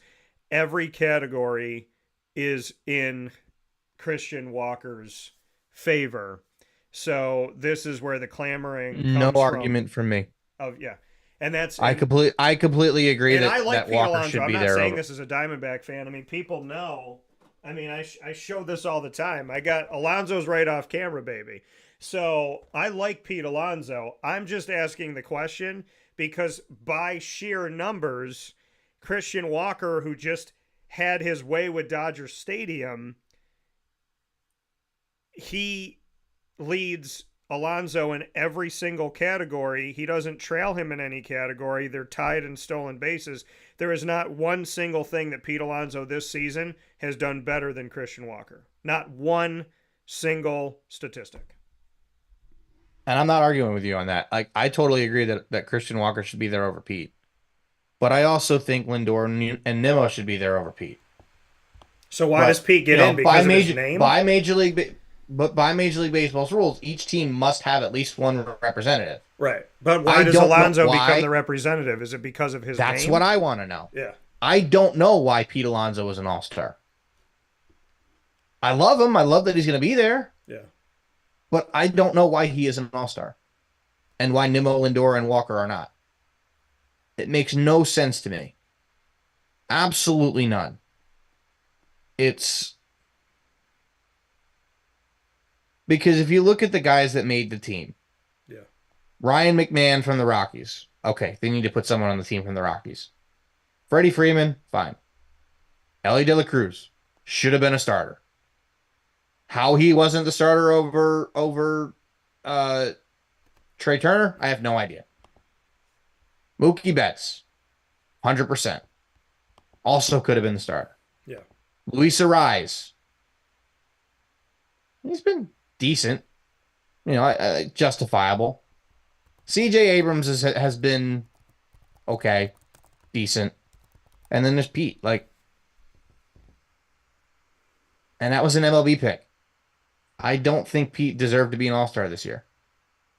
Maybe as an injury replacement, but I don't believe he deserved to be an all-star. I just don't. And it kills me to say that. It really does. Yeah. Right? But then you look at, you know, the pitchers in the National League. Obviously, we had Skenes. You had some decent relievers coming from teams, you know, other guys coming out of nowhere to make their first all-star team. Ranger Suarez, Reynaldo Lopez from the Braves has been a revelation for them. How Zach Wheeler? No way. This is only Zach Wheeler's second all-star game? Yeah. Are you kidding? That makes zero sense. I'm just looking at the, you know, running down the list right now. Yeah. I'm looking at it. But yeah, Chris Sale, well deserved, had a really good year for the Braves. Helsley from the Cardinals has been good. You know, then you go on the American League side, and there's a lot of names that you would expect: Corbin Burns, Emmanuel Clase, Garrett Crochet's had a phenomenal year so far for the White Sox. Then you get to some of the names that you've never seen that have never been to the All-Star game before that have been outstanding. Seth Lugo, former Met, legitimately has a shot at winning the American League Cy Young Award. First All-Star team. Mason Miller from the A's, great closer for them, has been outstanding. He makes his first team. Cole Reagan's from the Royals as well. Tarek Skubal, another guy that has a shot at the Cy Young. Logan Gilbert, another first-time All-Star in the American League. They have seven guys appearing in their first All-Star game just from the pitchers in the American League. Yeah. But, overall, I think I'm pretty sure. Yeah, so Harper's hurt. And who else did they say was hurt? Zach. Oh, yeah, Wheeler will not be playing. So they're going to name a hitter and a pitcher. If Lindor is not the hitter, I don't know what to say. I just don't. But I'm worried that, because you got to figure out who's going to start at first base if it's not going to be Harper. Just looking at their reserves in the National League. Yeah. The only other first baseman on the roster are Freddie Freeman and Pete Alonso. I imagine Freddie Freeman will probably start. That being said. But yeah, like Lindor needs to be on that roster. You can't not have him on that team. I don't even think Trey Turner deserved to be an All-Star, period. Now, every year you get someone random guy. Now, Trey Turner's not a random guy, but you get someone random that starts the All-Star game that has no business starting the All-Star game simply because of the fan vote, right? Yeah. It happens every year. But sometimes the voters get it right. And out of all but one position in each league, I think the voters got it right. I think realistically, in the National League, all the guys that were picked to start, with the exception of Trey Turner, deserve it. Alec Bohm has been phenomenal for the Phillies. I think he's had an outstanding year. He well deserved to be an All-Star. It's been pretty good. You could have justified putting someone else in. It was going to be the All-Star starter. Ketel Marte has had a solid year, so he well deserved it. William Contreras has been arguably the best hitting catcher in baseball. And then Bryce Harper is just Bryce Harper. He's always good. Yeah. AL, Adley Rutschman's had a great year. Vlad Guerrero, as I said, probably didn't deserve it. Altuve, Ramirez, and Gunnar Henderson all deserve it. Gunnar Henderson's, along with Judge, he and Judge are the two front runners for the MVP right now. There's Judge, and Soto's been fine. And then you got Steven Kwan. Kwan and Profar are the two guys that are like, yeah, the voters got it right. Like, those two guys deserve to start. Steven Kwan has a shot at hitting 400. Like, it could happen. He's not. I don't think he's going to. I still don't think anybody's ever going to hit 400 again, because it's such a ridiculous stat line that it's just not going to happen. Yeah. But I think the voters did a pretty good job this year, with the exception of two players in each lineup. Yeah, right? I mean, And go ahead. What are you going to say? No, basically, I think they did fine. It's just Turner and Guerrero didn't deserve to be starters. Vlad, an all-star maybe, but Turner had no business being an all-star at all. I don't think he is an all-star if he doesn't get voted a starter. Well, I mean, and again, we look at this and we see it, like you said, the representation from each team, and then deciding who becomes a starter in the grand scheme of things here. The fact that we're talking about this, I look at the bigger picture. The bigger picture is Major League Baseball does it right. The NFL is still trying to figure it out. But in the NBA, I mean, granted, celebrities will go to the NBA thing and this, that, but Major League Baseball does it right, because this is truly an event. People love watching the home run derby, even if they don't watch baseball. And they love all of these things. I'm going to bring up here, Skenes, my guy again here, but we got to bring this up. So this is what All-Star Week looks like. I know it's a little bit glary here, but you look at the HBCU game, there's different things, the Futures game, the Celebrity game that's going on. The draft is Don't forget the draft. Yep. The draft is coming up here on July 14th, 10 days before my mom's birthday. And then we have, the All-Star game is going to end this whole thing. But this is a week now. It's not All-Star break for a couple days. It's not our All-Star weekend. It's not the All-Star game. It is still the All-Star. It is still the All-Star break. I mean, the teams will still play on Sunday. What I meant was the break is longer. That's what I meant. It's not. It's 1 day longer, because realistically the players only get there on Sunday night. Right. But what They're I'm there saying, what I'm Monday, saying is Tuesday, and the Wednesday. festivities, the celebrity game, the futures game, the expansion of all of this, the HBCU, all of these things that they've done to try and expand it out for the fan from the 12th to the 16th. It starts on Friday and then it ends next week here. So we're going to see it go from this Friday, July 12th, until Tuesday, July 16th, which is ironic because, like I said, literally the next week I'm going to be in Texas next to the Rangers Stadium. I'm going to be able to walk to the Rangers Stadium from where I am in coverage of AAC kickoff for the American Athletic Conference football upcoming season.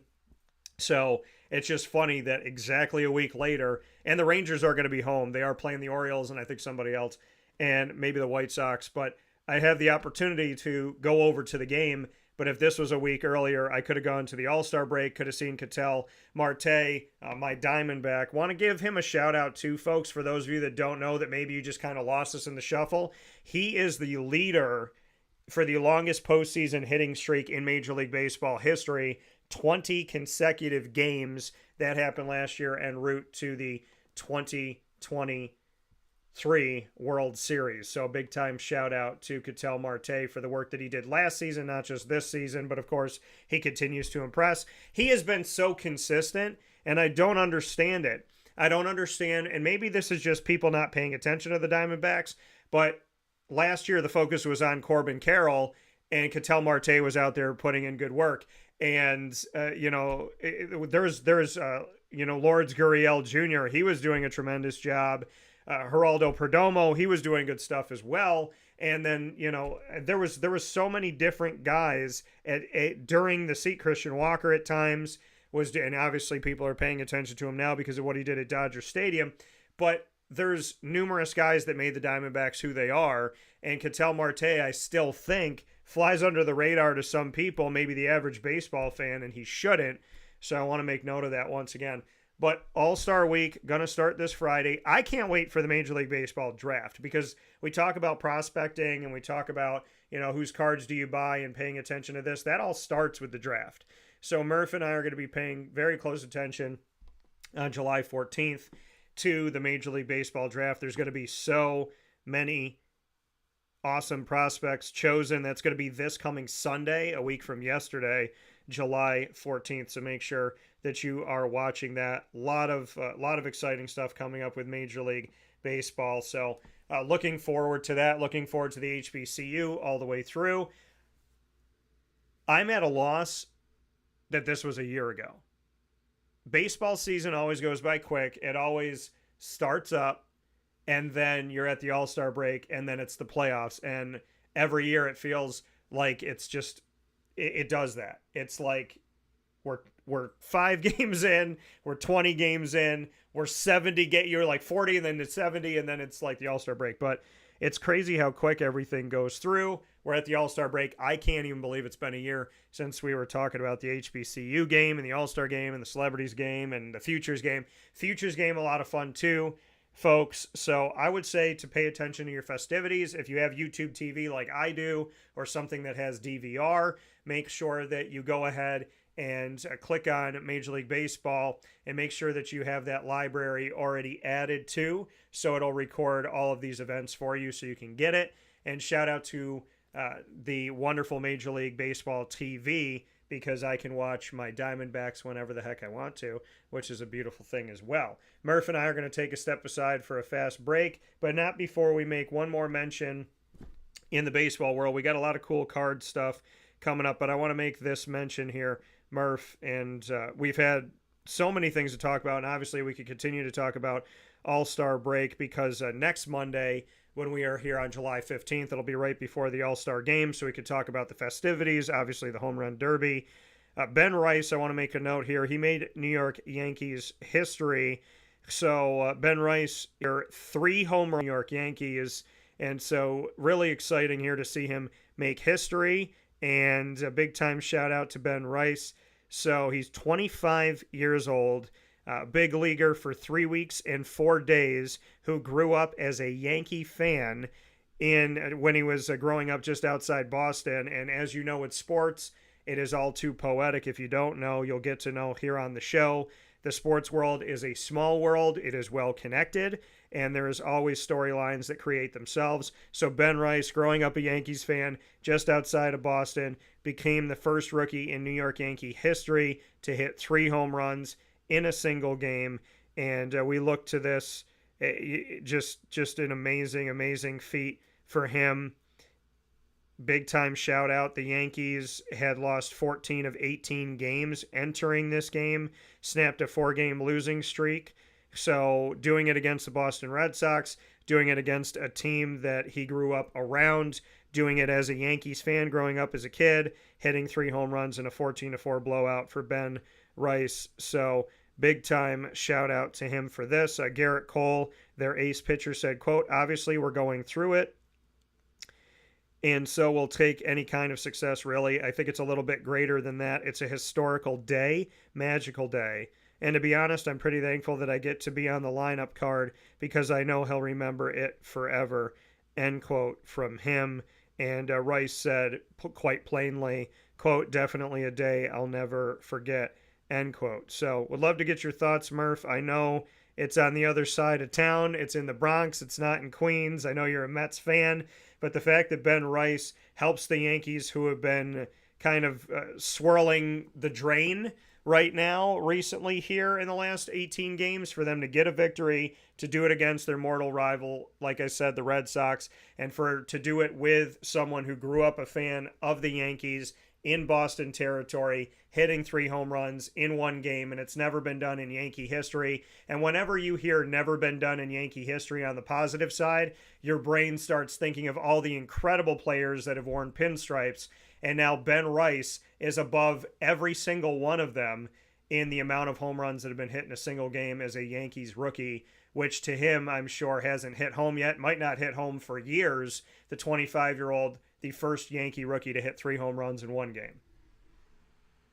That's pretty darn impressive. And I mean, he's come up and done a pretty good job filling in for Anthony Rizzo. So I think the Yankees might have found a little bit of a diamond in the rough with him, but we'll see how it goes with him. But he's been a pretty darn good player for them. Fewest words Murph has said, and I want to make note, it was with the Yankees.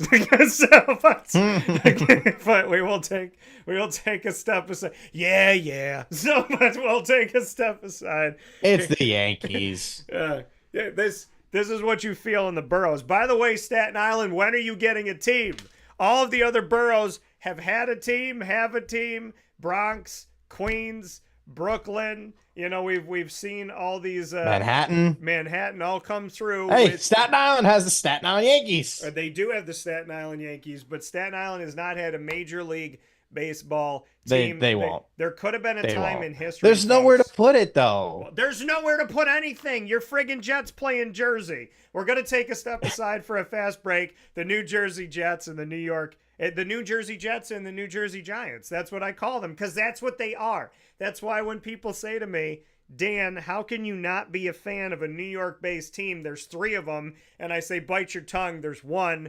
They're in Buffalo. And although I am sympathetic to the Buffalo Bills, and I do cheer them on in many cases, I'm a Jacksonville Jaguar through and through. And the funniest thing in the world is when somebody looks at me and goes, explain yourself, I say, no, I'm good. I'm a Jaguars fan. If you don't like it, I genuinely don't care. I didn't become a Jaguars fan for your approval, and I absolutely am not going to stop being one for your approval. So I'm a proud Jacksonville fan, and guess what, Jets and Giants? People are going to get so mad when I say this. The Jaguars actually play in their home state. We're going to take a step aside for a fast break. Just starting fights today.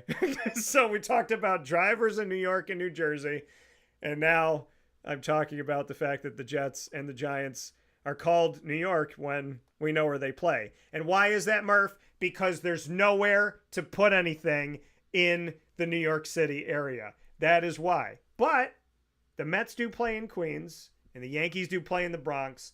And what if the Brooklyn Dodgers never left? And what if the New York Giants never left? Then we'd just be waiting for Staten Island.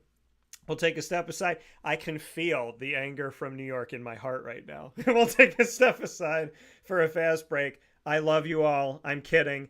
I am giving you a geographical truth and a fact, but I'm all jokes aside. Giants and Jets fans, you're okay with me. We'll take a step aside for a fast break. We better be. When we I talked to a Jets fan recently here. I feel like You're talking to one right now. The older I get, the more Jets fans have come around me. But by the way, offensive coordinator of the New York Jets, Nate Hackett, a very, very close friend of mine, folks. And I've learned things.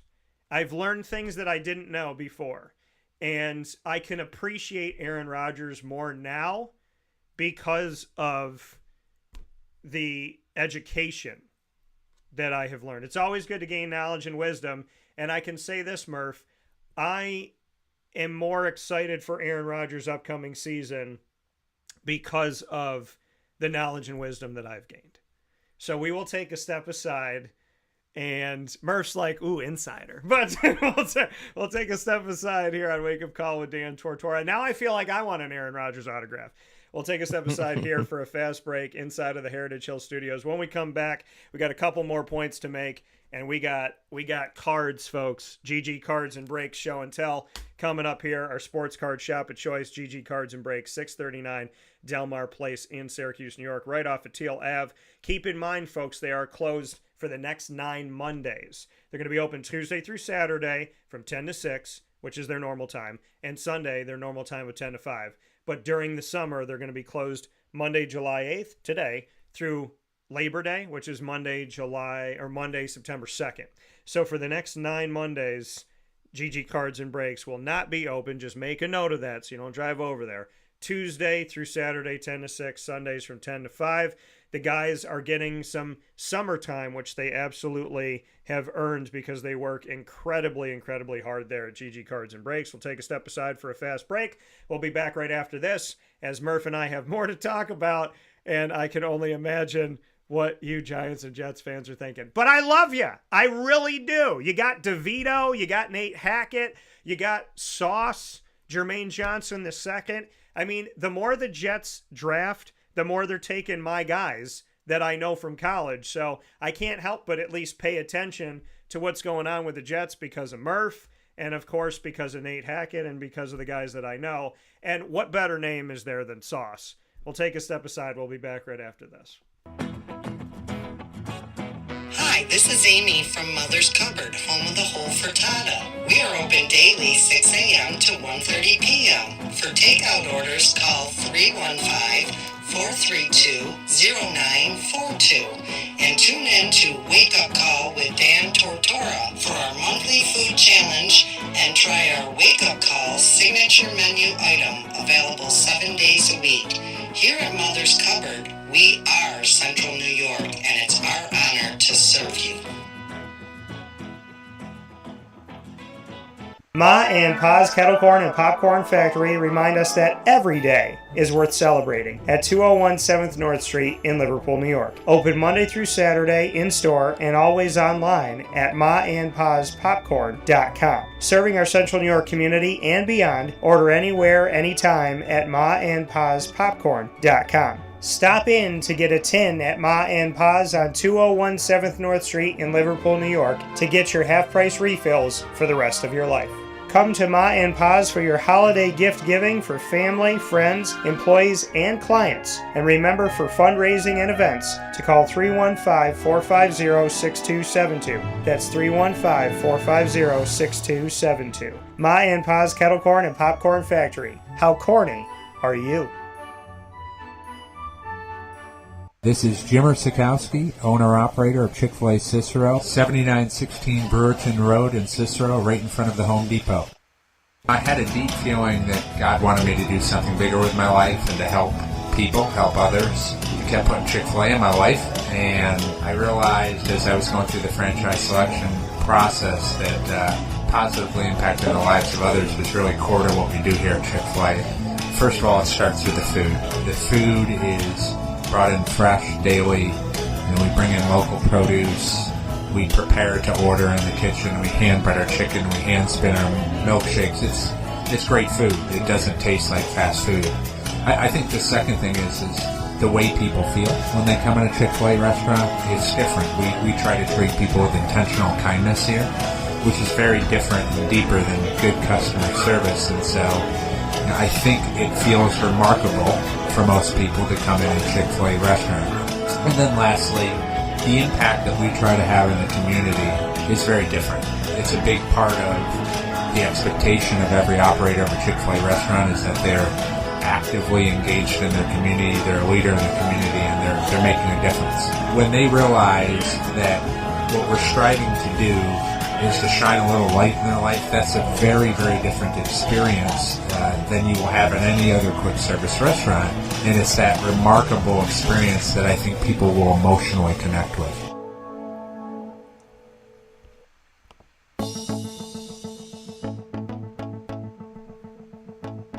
Avicoli's, located on the corner of Route 57 and Wetzel Road in Liverpool, New York, has been your trusted neighbor for decades. Located just steps from Liverpool High School, we're happy to have the Liverpool Warriors on-site, on-location broadcast at Avicoli's through Wake Up Call with Dan Tortora every single month, featuring student athletes, coaches, and administration throughout the year from Liverpool High School. Head out to Avicoli's today on the corner of Route 57 and Wetzel Road in Liverpool, New York, open Tuesday through Sunday for lunch, dinner, and drinks. We'd love to see you out there, and of course you can call them at 315-622-5100 for takeout, delivery, and catering. That's 315-622-5100, and also find them on myavicolis.com. That's myavicollis.com.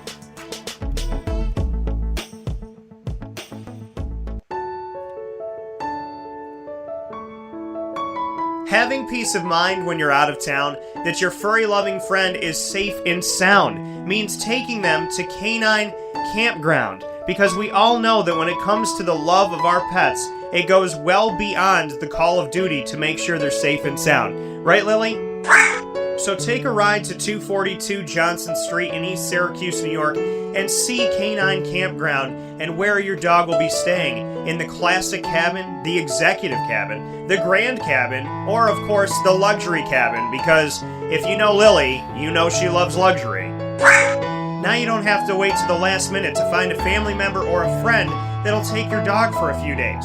Call Canine Campground at 315-299-4013. That's 315-299-4013. Their drop-off and pickup times are Monday through Sunday. Check K9campground.com for more information. That's the letter K, the number 9, and campground spelled with a K.com. K9campground.com. When you're going out of town, bring your dog to Canine Campground. Carvel DeWitt, it's what happy tastes like. Do you know why? Because we make ice cream. Creamy, rich, flavorful ice cream. Not yogurt or iced milk like some of our competitors. Ice cream.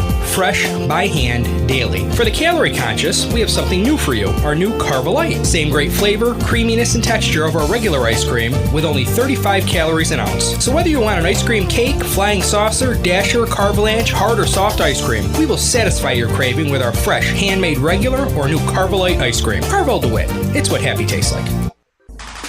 The Wildcat Sports Pub in Camillus, New York is located on 3680 Milton Avenue in the Home Depot Plaza. It is your family-friendly sports bar and restaurant. Folks, some sports bars aren't family-friendly. Some family-friendly restaurants are not sports bars. The Wildcat Sports Pub in Camillus, New York is proud to be both. It is that marriage that you've been looking for years. The Wildcat Sports Pub is your home base for your sports bar and restaurant needs, games for the kids, indoor and outdoor activities, and enough things on the menu to come back every single week and get to try something new.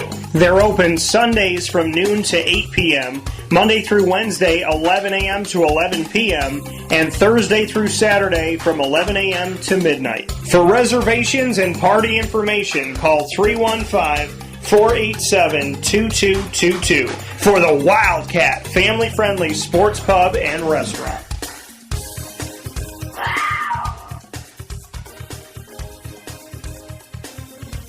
GG Cards and Breaks. Like, comment, subscribe. GG Cards and Breaks, coming to you on 639 Delmar Place in Syracuse, New York, is going to be there on site, on location for you Tuesday through Saturday from 10 a.m. to 6 p.m. and on Sundays from 10 to 5. They are your one-stop sports card and trading card shop. Folks, if you've never collected cards before, this is the place to learn. They're honest. They care. They do their research. If they don't have the answer, they will help you find the answer to the best of their ability. And they will guide you through the process. What cards you're looking for, what teams you're looking for, what players you're looking for. They truly, to me, define good guest service. And it starts with Josh and Anthony. From the product that they bring in, to the cards they send to get graded, to the singles that they have, the new arrivals box for basketball, for football, for baseball, and so on and so forth. The Disney Lorcana, the Yu-Gi-Oh!, the Pokemon, the Magic cards, to all the supplies you need. The binders, the top loaders, all different sizes, the one-touch pieces there, the boxes, everything that the display cases, everything you need is right there. GG Cards and Breaks, to me, is second to none. And they're there for you on 639 Delmar Place in Syracuse, New York. And we're going to be on site at the Wildcat Sports Pub this Thursday, July 11th from 6:30 to 9:30 p.m. when we bring Trade Night out to Camillus to the community. So come get some awesome food and come have an awesome time. Great food, great atmosphere, cards. Are you kidding me? No place I'd rather be this Thursday, July 11th than at GG Cards and Breaks Trade Night at the Wildcat Sports Pub. And I'll see you there on 3680 Milton Avenue in Camillus, New York, in the Home Depot Plaza for the GG Cards and Breaks Trade Night from 6:30 to 9:30 p.m. Very much looking forward to it. With that being said, Murph and I are back here. We got a bunch of cards to show. I also want to make a quick note here. My Toronto Raptors, and we talk about buying cards and we talk about betting on something. The face of the Raptors right now, my Raptors, Scotty Barnes. Scotty Barnes, who I just went to GG Cards and Breaks over the weekend and bought a bunch of Scotty Barnes rookie cards that were in the Toronto Raptors box for a very reasonable price. Scotty Barnes has just signed an extension, agreeing to be with the Raptors for an alleged 5 years, $224.9 million, which will start in the 2025-26 season. And Emmanuel quickly has agreed to a 5-year, $175 million contract, allegedly, for both players to be staying with the Toronto Raptors for the foreseeable future. Very excited here. News conference has given us this. Very much looking forward to that. The news has come here this morning. I'm telling you, within the hour of this happening. That's why I love going live. Scotty Barnes and Emmanuel quickly will stay Raptors, both signing multi-year deals and both 5-year contract extensions to remain with Toronto, Ontario, Canada's home team, those Raptors. Hashtag, baby, we the North. With that being said, final notes here on a couple topics before we get into sports cards. Looking at a few things that Murph and I had promised we were going to get into here. One of them being the slump of Shohei Ohtani that has now been snapped. Let's get into this. The designated hitter that will be representing the National League as a starter in the All-Star game. Los Angeles Dodgers, this past Saturday, the Los Angeles Dodger had a great time doing something that's happened only 3 times since 1909, because when it comes to Shohei Ohtani, history just seems to be connected with him. The Japanese designated hitter went 2 for 2, 2 RBIs in the 5-3 win over the Milwaukee Brewers. And let's face it, the Dodgers had to get a win after having those losses against the Diamondbacks. I had to. So anywho, see, I don't like talking trash because it comes back and gets me, but the series is over. If they have to face him again, then karma, forget that I said what I said. So looking at this right now, my goodness, Ohtani, let's take a look at this. In 5 plate appearances, Ohtani had a home run, a triple, and 2 walks, and was hit by a pitch, while also getting a stolen base. According to Major League Baseball, Ohtani is the 3rd player with a home run, triple, walk, hit by pitch, and stolen base in a single game. Only the third player since 1909. The last player to do it was Milwaukee Brewers' Christian Yelich, who did it on June 1st, 2019 against the Pittsburgh Pirates. The first player to do it was Burt Daniels of the New York Highlanders, who did it against the Chicago White Sox on July 8th, 1910. Thoughts, Murph? Shohei Ohtani, man. He's just him. That you can't really say much else. He's him. Shohei Ohtani is the face of baseball and will be for a very long time. And he just dominates. Yeah. It's just what he does. It is as simple as that. And he's doing things that nobody's done since this guy. He's doing things that no one has done since the Great Bambino, and Yeah. it's fun. It is very fun to watch. And a better pitcher than the Great Bambino. Much better pitcher. Yeah. I mean, Shohei Ohtani, again, there may never, I mean, I don't imagine there's going to be, but that there will ever be someone that can do what he has done on the mound and hitting the baseball. And now, historically, once again, making other history, joining only Christian Yelich and Burt Daniels as a player in Major League Baseball history to have a home run, a triple, a walk, a hit by pitch, and a stolen base in a single game. Absolutely incredible. And Dodgers manager Dave Roberts said, quote, I felt like he was going to be able to reset himself. He took a couple walks, got the ball up in the zone, and he was back to being Shohei, end quote. And, I mean, that's the truth. Shohei Ohtani is, in and of himself, just a different baseball player. Absolutely incredible. It's the third time since coming to the majors in 2018 that Ohtani has had at least 28 home runs before the All-Star game. His most was 33 in 2021, and he had 32 last season, 28 this time around. So, and also Saturday's home run was also Ohtani's 500th career run scored in the majors. He's also one home run away from 200 in his big league career at the time that all this happened. So Shohei Ohtani is Shohei Ohtani. He is one of the greatest Major League Baseball players that has ever played the game, and it's happening right now.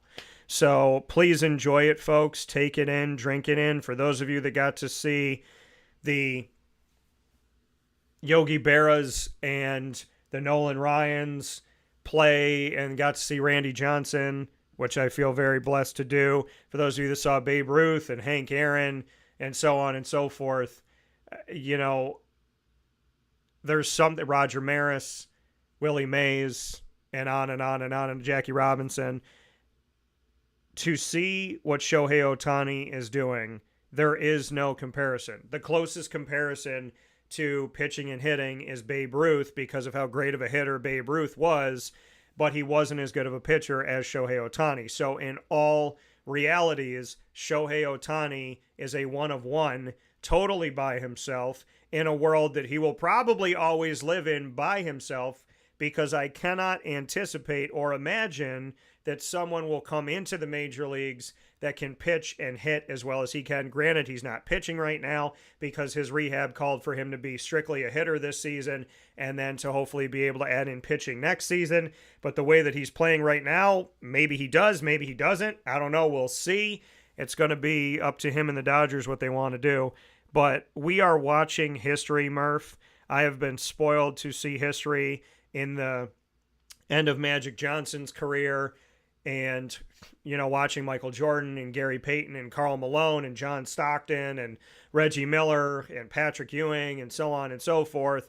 And then to baseball, the guys that I've gotten to see, and I named some of them, to watch growing up with Steve Young, the end of Joe Montana, watching Brett Favre, Troy Aikman, Dan Marino. I've been very, very spoiled. And right now, we are watching Shohei Ohtani do the unimaginable, the absolutely incredible, the stupendous, the supernatural, and I can't help but ask people to just take it in and really take a deep breath and realize that this may very well never happen again, because the closest thing, like I said, is Babe Ruth, and even that wasn't the same, and look at the time between Babe Ruth and Shohei Ohtani. Yeah, I mean, Shohei Ohtani is one of a kind. Right? We almost have to stop comparing him to Babe Ruth, because Babe Ruth didn't do what Shohei Ohtani is doing. Exactly. Babe Ruth didn't become Babe Ruth until after he stopped pitching. Yeah. People forget that. So, realistically, now you look at Shohei Ohtani, and everyone's going to be compared, any two-way player is going to be compared to Shohei Ohtani. Prime example, Jack Caglianone, who's about to get drafted probably in the top 5 in the MLB draft next week.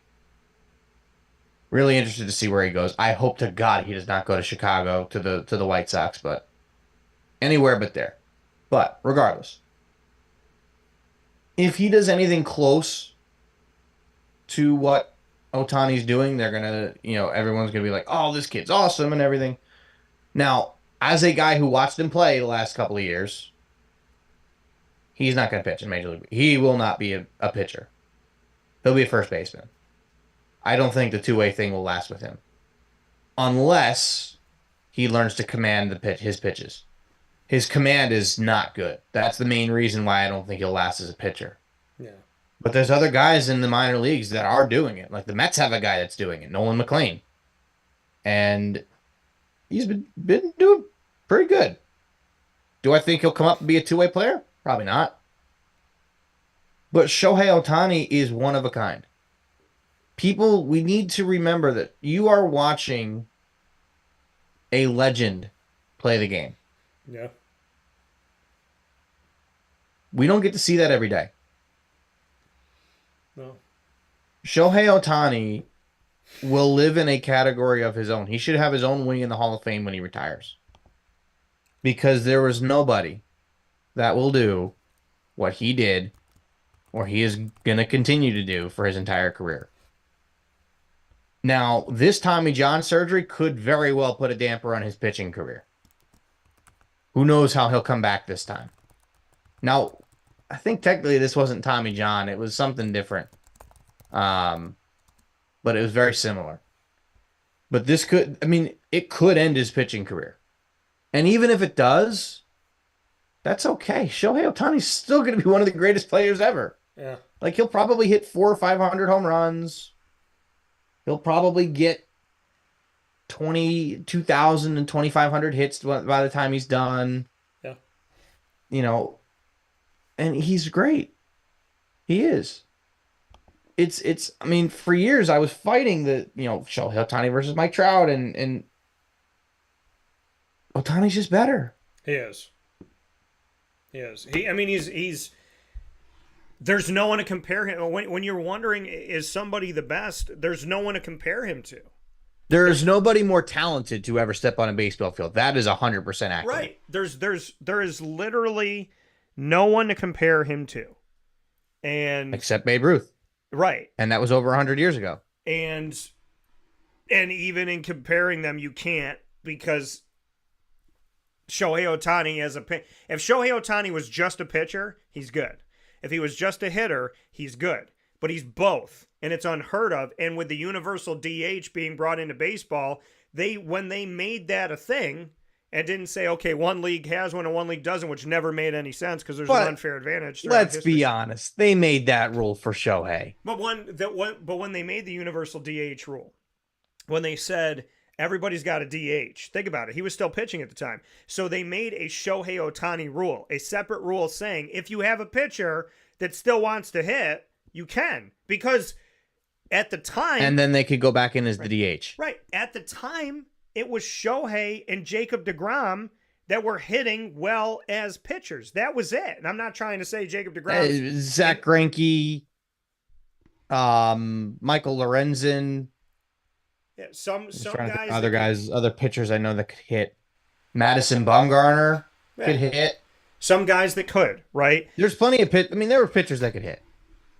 Jacob deGrom, if he focused on hitting, he probably could have been a half-decent shortstop at the big league level. Right. I mean, I do firmly believe that. when you look at the time of this rule, it was watching the enigmas, watching Jacob deGrom, watching Shohei Ohtani, going, how do these pitchers hit? Because Randy Johnson, I remember playing with him, Major League Baseball video games, and bringing him out there, and his batting average was 190 something. No, it was probably worse than that. It was probably below 100. If I could get Randy Johnson to hit the ball anywhere when I was playing the game, I felt very happy. But it's very difficult to see. First and foremost, it is difficult to make the majors. And to get to the majors, having friends that have tried to do this, to get to the majors is a very, very difficult thing. And when you get there, to stay in is a very difficult thing. On top of playing baseball, getting drafted, coming up the ranks, making it to the majors, staying in the majors, and all of that being in and of itself incredibly difficult, tack on to that to be one of the top pitchers in the nation, one of the top hitters in the nation. And in Shohei's case, when healthy, to be number one at both, arguably at times. So when you look at a guy who can win a Cy Young and win an MVP, hello. And I mean, it's just, there's a lot to be said about someone who has made an incredible amount of history. And the reason why Shohei Ohtani is up every year when he was pitching and hitting, the reason why you look at him over other players is because they were doing one thing and he was doing two things. And to do it the way that he did, and well, I mean, they were hitting and playing the outfield, but what I'm saying is in the pitching world, that is a very, very difficult thing to do, to be able to pitch and also to hit. So because him being such a rare breed, yes, if you're a shortstop that can hit and you're this, but you're expected, if you play the field, to be able to hit. As a pitcher, you're not expected to be able to hit. It used to be an advantage to play against a pitcher that's at the bottom of the lineup and you're going, okay, well, this is an easy out or probably an out, better than 50% chance I'm going to get this guy out. But in the case of Shohei Ohtani and with other guys like you mentioned, with Bumgarner as well as Greinke and looking at Jacob deGrom, outside of a few guys, it doesn't happen. And Shohei Ohtani has put himself in a place where I think the Dodgers are totally fine with him being a hitter. I think the Dodgers are totally fine with just having him in the lineup and saying, send this ball where you can and bring a run home. I don't think they need him to pitch. And, well, like I said, we'll see where we go right from now here. Well, they do. Well, we'll see where they go. They need arms, man. We'll see where they go from here, because I think that, well, have we seen the last of him on the mound? I hope not, but maybe. And this is what I look to. Whatever's going to keep him the healthiest, so he can have the longest career and he can have the best life after baseball more than anything else. What people forget about, because when people are betting and when people are watching these games and playing fantasy, you forget that these are human beings. And ultimately, in my world, and what I care about, I want Shohei Ohtani, the person, to have the healthiest lifestyle. I don't want to have a guy who's struggling to pick up a fork and eat a salad in 20 years. So what he's doing now is incredible. What he's done in his history has been incredible. I'd love to see him do both again. But if he remains a hitter and doesn't pitch again, and that's the best thing for him health-wise, then I'm all for it, because I'm all for Shohei Ohtani, the person. But holy goodness, if this guy was one of the two things that he is, I still think everybody would be talking about him. And the fact that he's both of these things is insane. What pitcher, think about it like this. There are the great pitchers that hitters don't want to face. And there are the great hitters that pitchers don't want to face. Who the hell is both? Shohei Ohtani. Exactly. That's it. Caitlin Clark, I want to talk about history here before we jump into cards really quick. Going to the WNBA and listening to the WNBA yesterday on NBA radio, listening to one of their shows was actually really fun to talk about to hear about the breakdown of the WNBA voting and how everybody gets into this thing. Anyone who thinks that Caitlin Clark should not be an all-star is, to me, ridiculous. If you're a Caitlin Clark hater, you've shown your true colors more times than once. And the reality of it all is what she did for college basketball for the women's side is incredible. What she's doing for the WNBA is incredible. And there's other people out there, Boston, Reese, there's other players, obviously Diana Taurasi, historically Elisa Leslie, Cheryl Swoops, Rebecca Lobo, Brianna Stewart from Central New York, who went to CNS, who we just, obviously, like I said, we do shows every month with CNS. There's so many players that have been a huge part of building the women's game. And such a rapid pace has maybe never been done than those that are watching Caitlin Clark, who received over 700,000 votes to become an all-star. Brianna Stewart, who's an incredible player, who only won when she was at UConn, one of the greatest players in the history of the WNBA, one of the greatest women's basketball players in the history of college and pro, somebody who has represented America, represented the Seattle Storm, represented now the New York Liberty, represented CNS North Stars in Central New York. She got over 400,000. Caitlin Clark got almost double what Stewie got, and Stewie's a fantastic player. And I'm not saying that to knock Stewie. I'm saying look at how great Stewie is, and Caitlin Clark's been in the league for not even a full season, half a season, and she's gotten over 700,000 votes. Well, she just did something that's never been done before in the history of the WNBA. She is the first rookie in WNBA history to record a triple-double in any game. 19 points, 12 assists, 13 rebounds. Her record of points, assists, and rebounds, like how fast she's gotten to things, I think she's the fastest WNBA player to 300 points, 100 assists, and 100 rebounds. Again, half a season. So she is setting record upon setting record. She is representing the WNBA as an all-star. She's doing it with two of her teammates. And keep in mind, the Indiana Fever were the worst team in the WNBA going into this season, and now they're a team that could very well make the playoffs. So Caitlin Clark, everywhere she goes, it gets better, and I just want to honor the fact that she not only is making history when it comes to fastest to points, a certain amount of points, assists, and rebounds in a season as a rookie, but she recorded the first ever triple-double in WNBA history for a rookie. First rookie to ever record a triple-double in their rookie season. So look at everybody that came into the WNBA, look at the names I said, and all of those other names on top of it. No other rookie in WNBA history in their first season got a triple-double before Caitlin Clark. There's a reason why, again, we talk about Shohei Ohtani. There ain't nobody like Caitlin. So let's show her some love, show her some respect. She is doing a tremendous job, and she's bringing a lot of fans' eyes, ears to the WNBA, which is great because the WNBA has existed thanks to the NBA helping to bankroll it and keep it alive. And there's a hope that the WNBA will be able to function on its own and not need the NBA's help. So any WNBA fan that doesn't respect the NBA, that's being ignorant. But the hope is that the WNBA will be able to exist on its own. And I think that part of creating a world like that is having people like Caitlin Clark in your league to sell tickets and have people watch and listen to the games. 100%. And,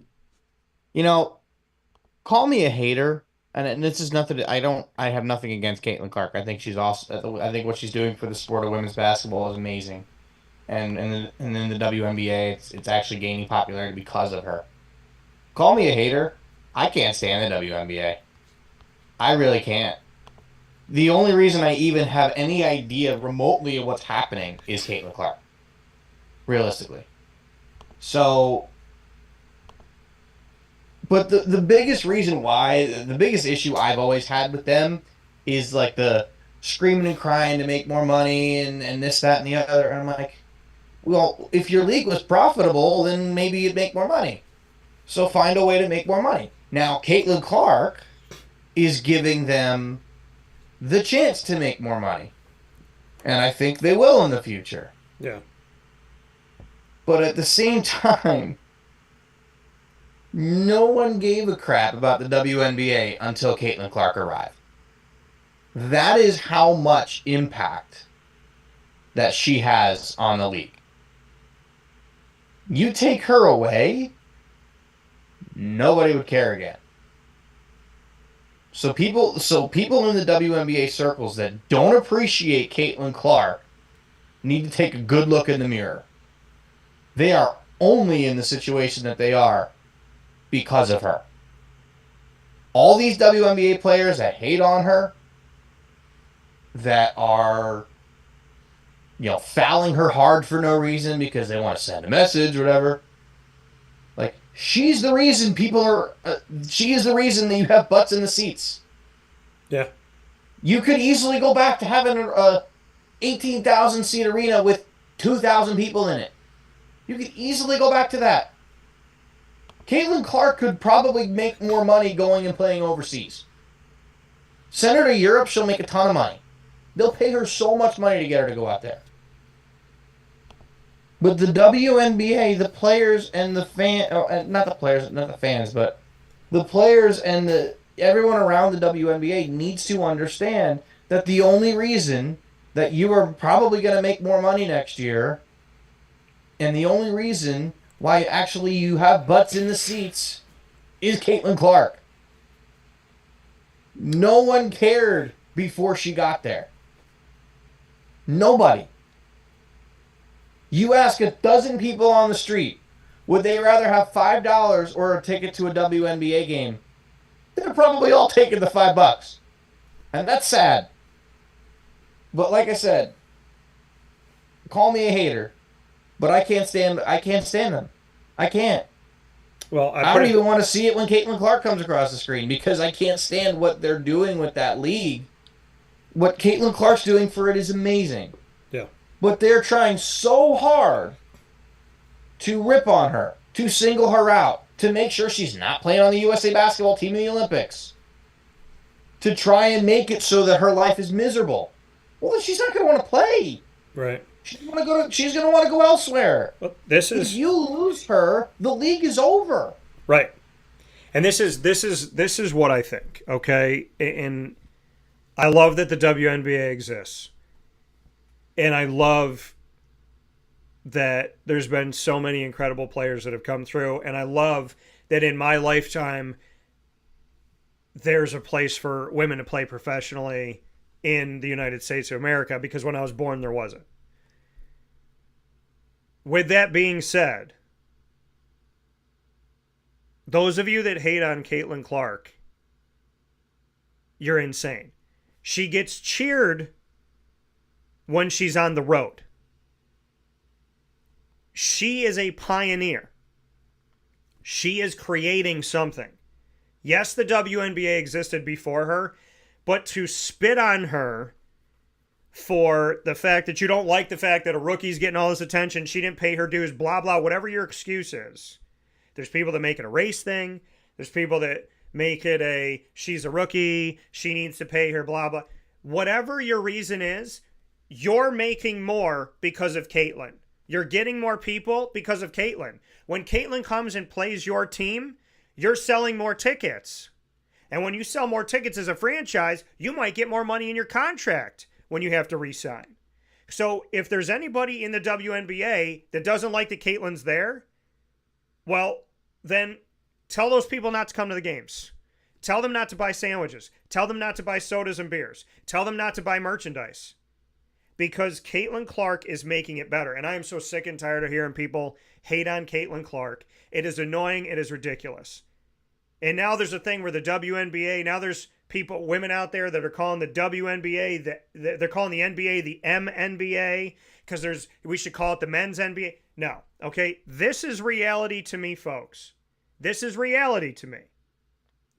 The WNBA would have achieved more things, had more money, and probably could have broken off from the NBA a lot longer ago if women supported the league. Women don't support the league. You might support it on social media, but they don't support the league.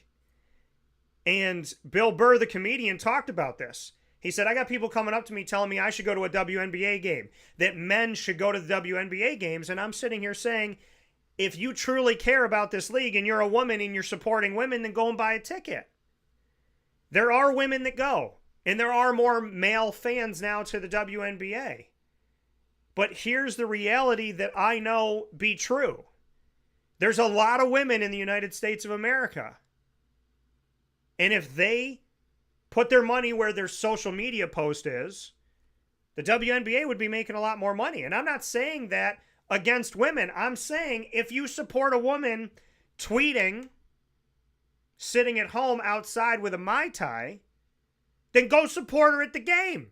Don't tell men that they have to go to the WNBA games. Men are not telling women that you have to go to NBA games. The reality of it all is, if you want to get more butts in the seats, how dare you say that if you're not going to the game? To the women that support the WNBA and to the men that support the WNBA, thank you. Because I've wanted this league to live.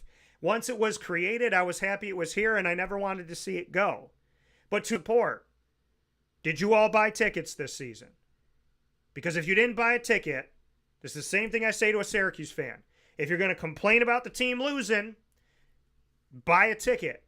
If you're going to watch the game on TV and go, well, I watched it on ESPN and there was nobody at the Dome, Dan, were you there? Did your friends go? Because maybe if y'all got a few people together, that section would have looked a little bit more full. So my biggest issue with the WNBA is seeing a lot of people post about it. But if you're not there, shut the hell up. If you are not at the game, shut up. We live in a world where people want to say things on social media while they're sitting on a toilet. But if you're not there, shut up.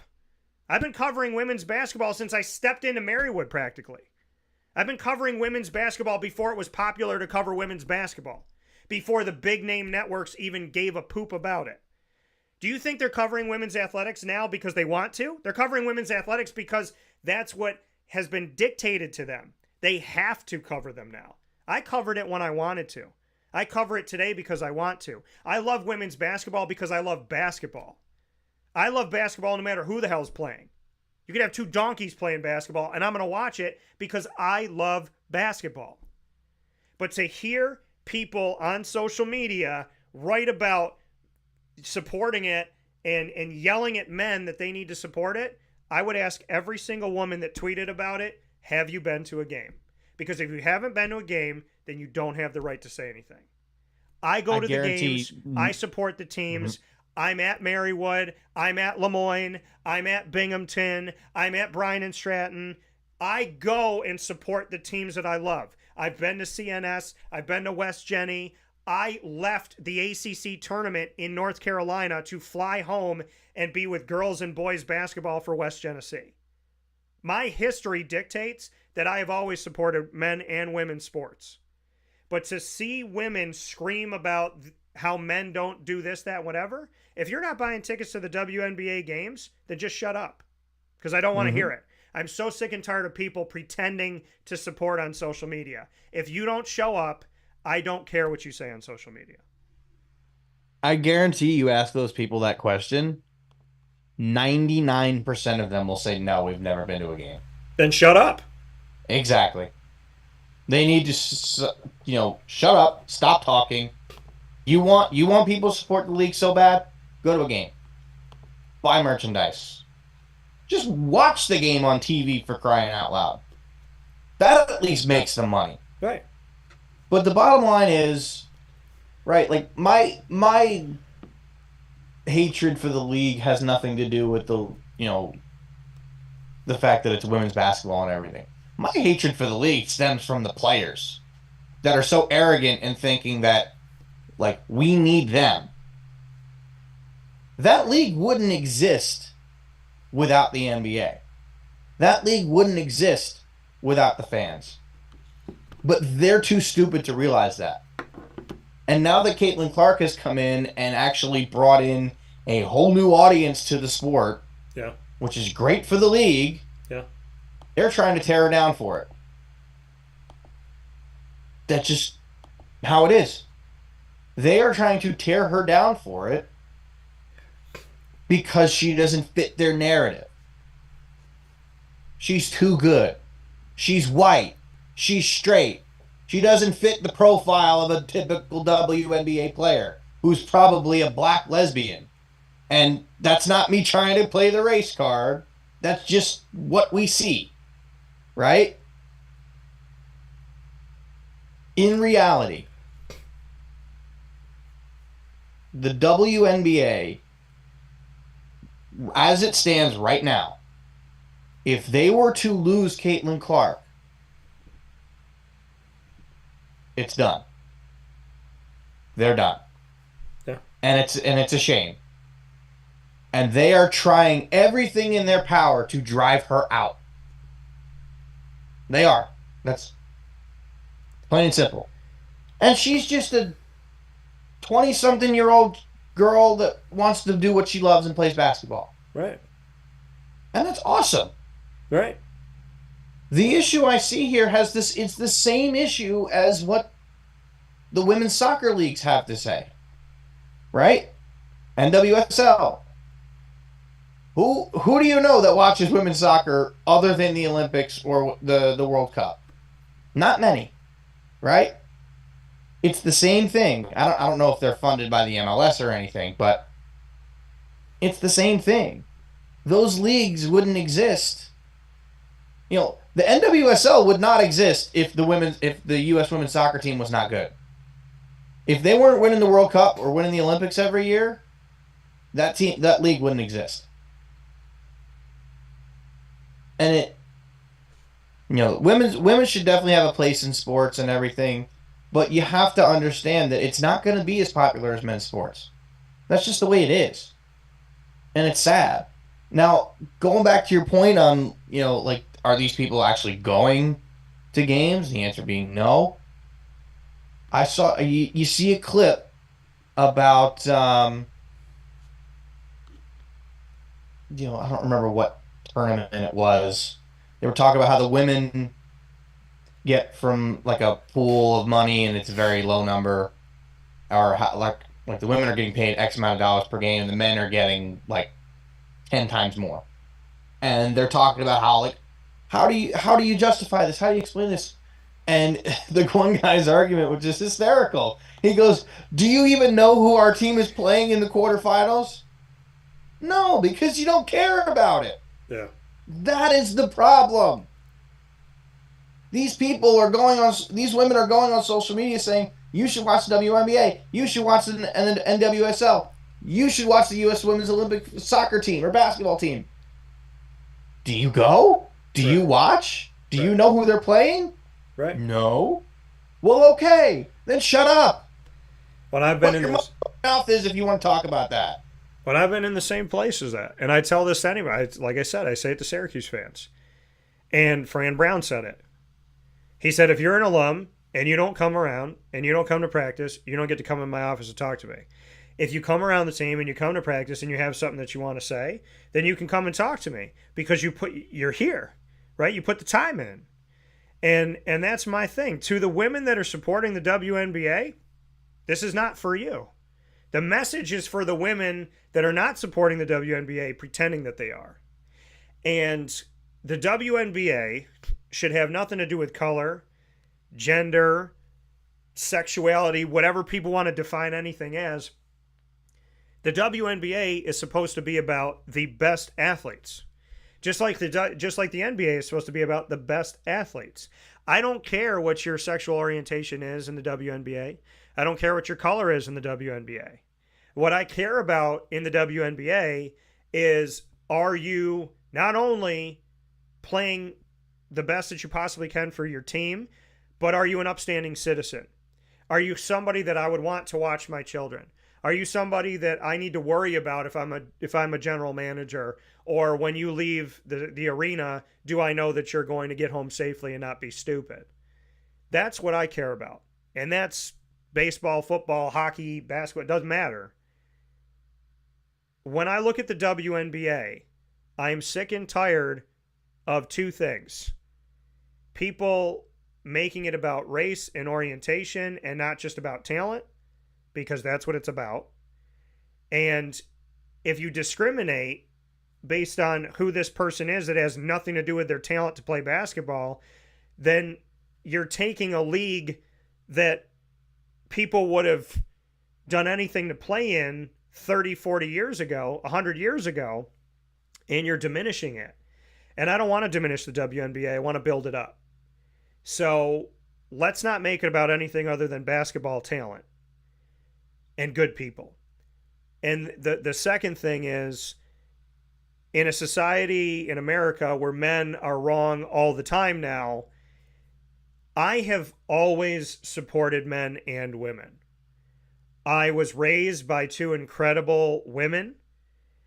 And, you know, obviously my dad was there, but like when it came to talking about girls, when it came to dating, when it came to friends, when it came to work, when it came to homework, when it came to field trips, when it came to my dreams, when it came to God, I talked to my mom and I talked to my mom's mom, my G-mama.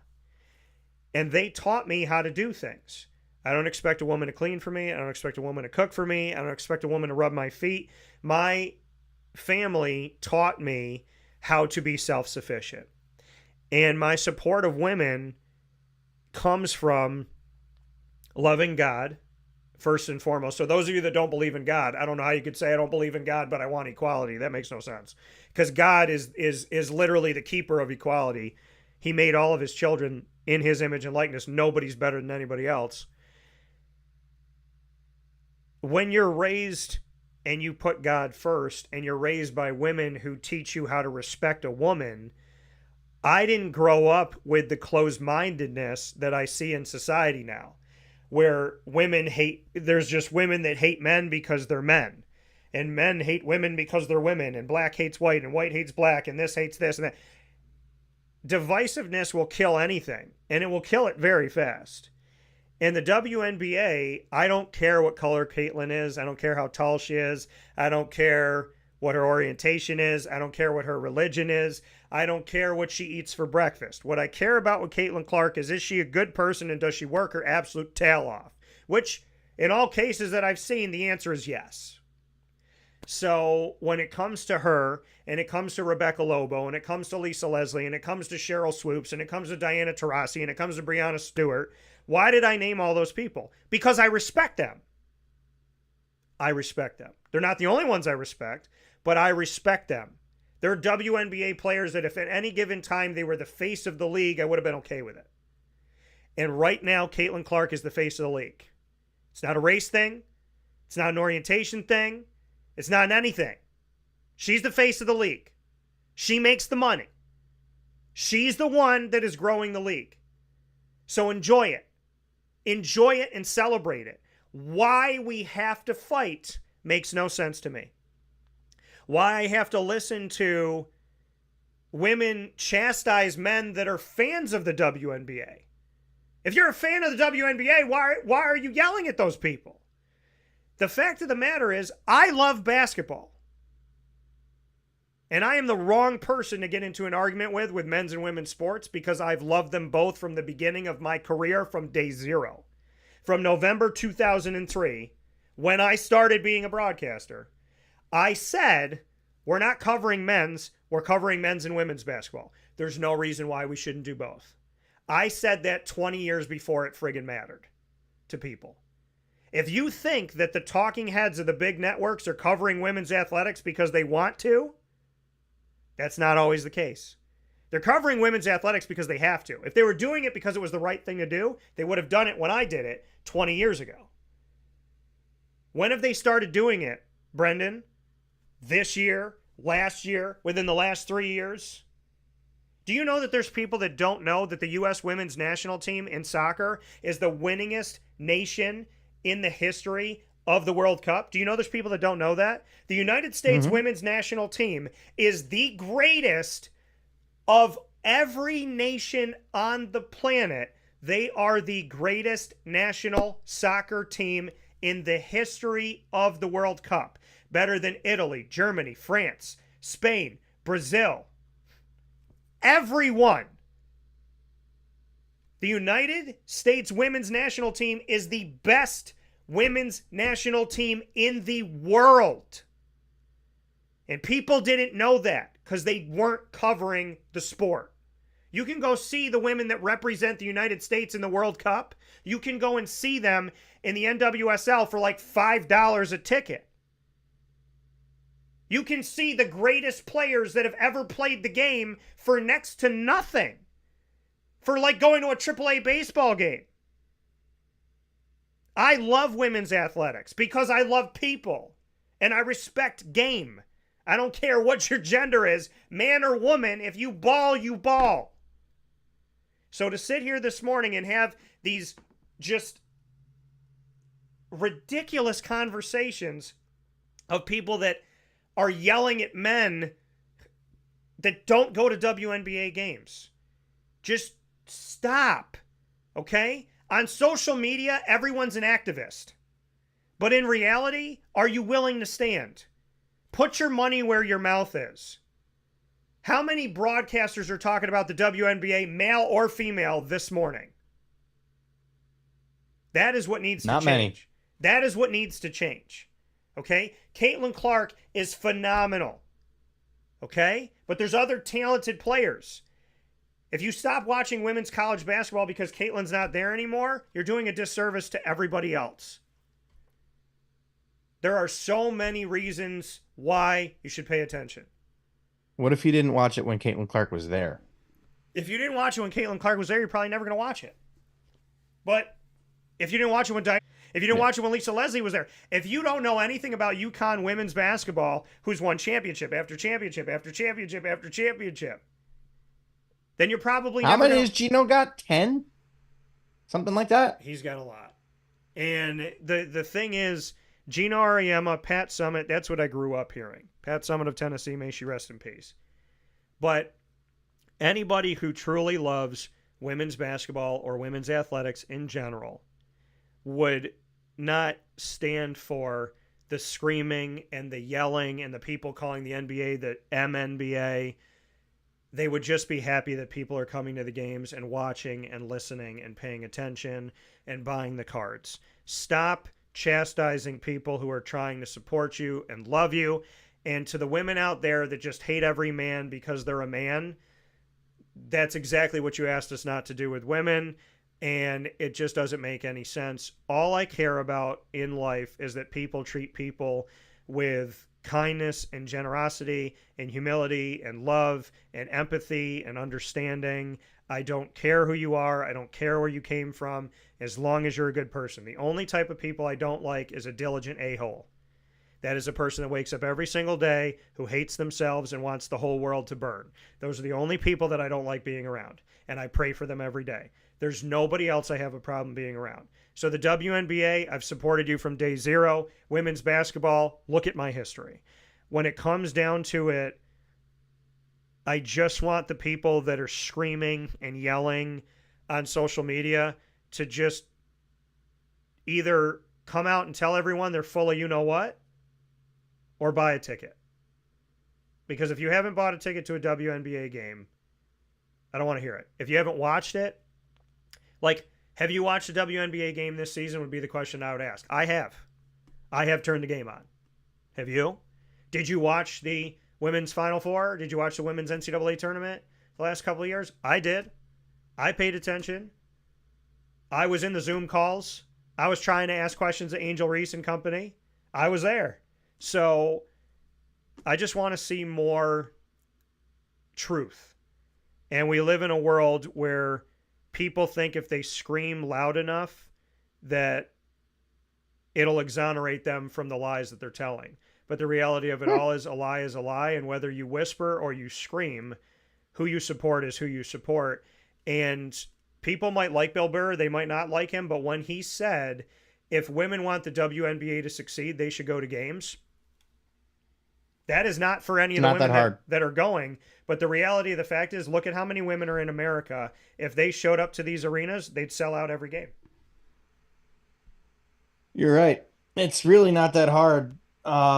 Just go to the games. But also what you just described rings true with what's about to happen 4 months from now, right? we all know it's election season. Things get heated. Yeah. Usually in every fourth year, in around as you get closer to November. This year, more so than any other time, it is so tense. Yeah. And you don't even have to pay attention to politics to know it. But the problem is, these days, politics are finding their way into sports. It is the worst thing you can possibly do. Yeah. It's the main reason that I can't stand the NBA and will never watch it again. Is because everything became about politics in 2020. Yeah. I wanted nothing to do with it anymore. I wanted to give up on the NFL, but they didn't do as much of it. I still can't stand, like, I shut the Super Bowl off when they sang the Black National Anthem. Or whatever the hell that song is. I shut it off. Because there's only one national anthem in this country. White, black, Hispanic, Japanese, Asian, whatever. There is one national anthem. And anybody who disrespects it, in my book, does not deserve to live here. The issue, and this goes back to the national anthem issues from 2019, 2020 with Kaepernick and everything, and I don't want to bring his name up again because he doesn't deserve it, but my issue has always been politics have no place in sports. Yeah. You don't, if you have a problem with something, people forget that these players, it's their job. They're not, they're playing because they love the game, but it is also their job. It is a workplace. Yeah. There is no room for a protest in a workplace. Unless it has something to do with work. Which it doesn't. That is why I will never watch the NBA again. I have no desire to watch the NBA. I've still, I know what's going on. Like, I know the Celtics just won the finals. Yeah. I'm well aware of everything that happens. I know Bronny just got drafted even though he had no business getting drafted. I know LeBron just re-signed with the Lakers again. I know the Sixers just got Paul George. But that's just because it comes up on Twitter and I see it. Yeah. Right? It's sports. It's what I do. Right. Right? But the politics that has gotten involved in sports has no place and has no business there. Well, I mean, it's what essentially happened, Murph, is Hollywood expanded into sports.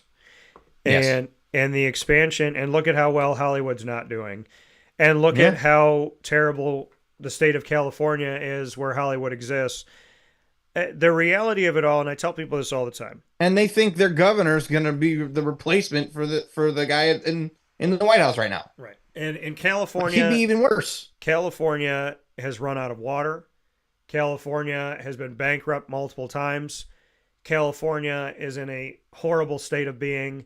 I don't want anybody. This is what I said and why I didn't vote for certain candidates in the past. If you can't take care of one state, how do I trust you with the other 49? You're right. And that is not a liberal conservative. That is not a Democrat Republican. That is the truth. I don't care who you are. If you can't take care of one state, I am not going to trust you with multiple states. And in the case of politics, I go up to people. I did it in the last election. Well, 2 elections ago, I should say. And I've done it with this one. I say to people, do you like either option? No. Well, then why are you fighting with strangers? If you want better, then you have to demand better. This is what I will always tell the American people. There are more of us than there are of them. What do I mean by that? There are far more people in America, billions, than there are of those representing us. If we don't like them, if we don't agree with them, if we don't trust them, then it is our civic duty to change it. If I don't see that 100% of people vote this year, like what I was saying with the WNBA, if you don't participate, then shut your mouth. If And I'm you not don't saying, vote, you've got no right to complain. right, and I'm not It's saying the this same about people people. underage. I'm not saying You're this right. about people that are under 18. I'm saying If you can't vote, right. okay. If you can't vote, fine. But if you are of age to vote, we should never be living in a country with so many countries that wish they had an opportunity to choose their leader and their leader wasn't chosen for them. When you live in America and you live in a democracy, everyone 18 and older, the only percentage of votes that I appreciate and will respect is 100%. Not 70% of the nation voted. Not 42% of the nation voted. Not I didn't vote because my vote doesn't matter. Vote. Because if enough people think their vote doesn't matter, that's how idiots get in office. Okay? I'm in the state of New York. I vote in upstate New York. New York City, people in upstate New York say all the time, we get canceled out. There's no point in voting because we get canceled out by New York City. We get canceled out by New York City. But if more and more people think that, and more people do that, there are certain leaders that are no longer leaders anymore. And y'all know who I'm talking about. But there are certain leaders that are no longer leaders in New York State anymore that won their last election by a little over 1,000 votes. I bet you if I went around upstate New York, I can find over 1,000 people that didn't vote. So maybe that person wouldn't have been the governor anymore if those people didn't think that our votes got canceled out. So the only number that I want to see come November of people of age to vote in America is 100% of people voted. Not 99, not 12, not 47. You got to give exceptions to like people on hospice, like right, but you know what I mean. People I'm saying, yes. I'm saying 18 years old with the mental capacity and ability to vote need to be voting. People, I'm not saying someone in an insane asylum should be voting, but in all honesty, with the people that have won in recent history, I think the people in the insane asylum do have voting ballots. But if we want to change the country for the better, you have to be willing to put yourself out there. If you want the WNBA to exist, you have to go to games. If you want to have a good leader, and you're looking at this right now acting like you didn't know that these were the two candidates 4 years ago.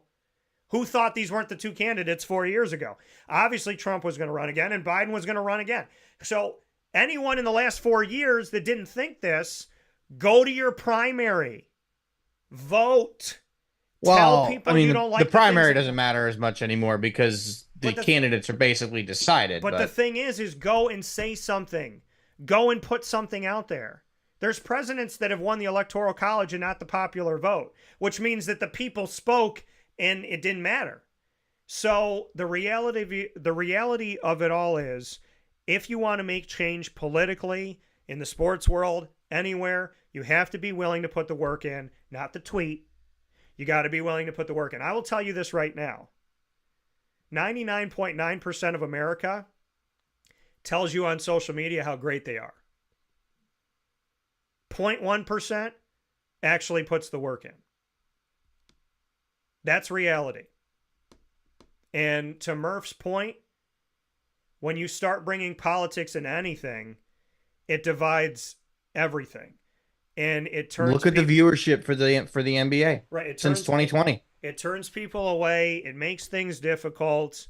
The reality of it all is you can have your views and you can have your thoughts and you can have your points. And I am totally for people sharing those things. I just want you have the right to share your beliefs. But we live in an America right now where you only have the right to share your beliefs if you agree with other people. Yeah. And that is the problem in sports. It's the problem in Hollywood. It is the problem in everything. It's the problem in the media. You only have the right to share your views if the people screaming the loudest agree with you. And that is what I severely disagree with. I have had conversations with people my entire life that don't agree with me. And I will sit and that's okay. And I will sit and have a conversation with them if they do two things. Justify their opinion and respect me. If they can't do one of those two things, then I'm out of the conversation. If you scream at me, if you swear at me, if you chastise me, and you berate me, we're not having a conversation. If you don't have logical, rational, factual points, we're not having a conversation.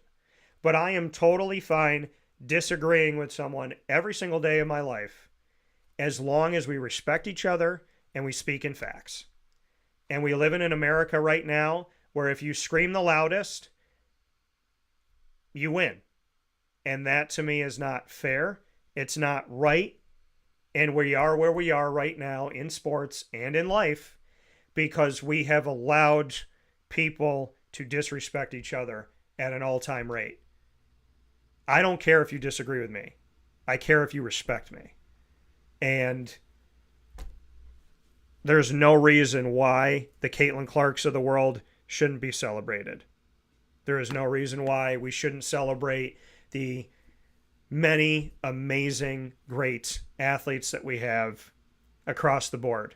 If you don't like Dak Prescott because he's a cowboy, fine. But he is talented. Jalen Hurts is talented. Caitlin Clark's talented. Breanna Stewart's talented.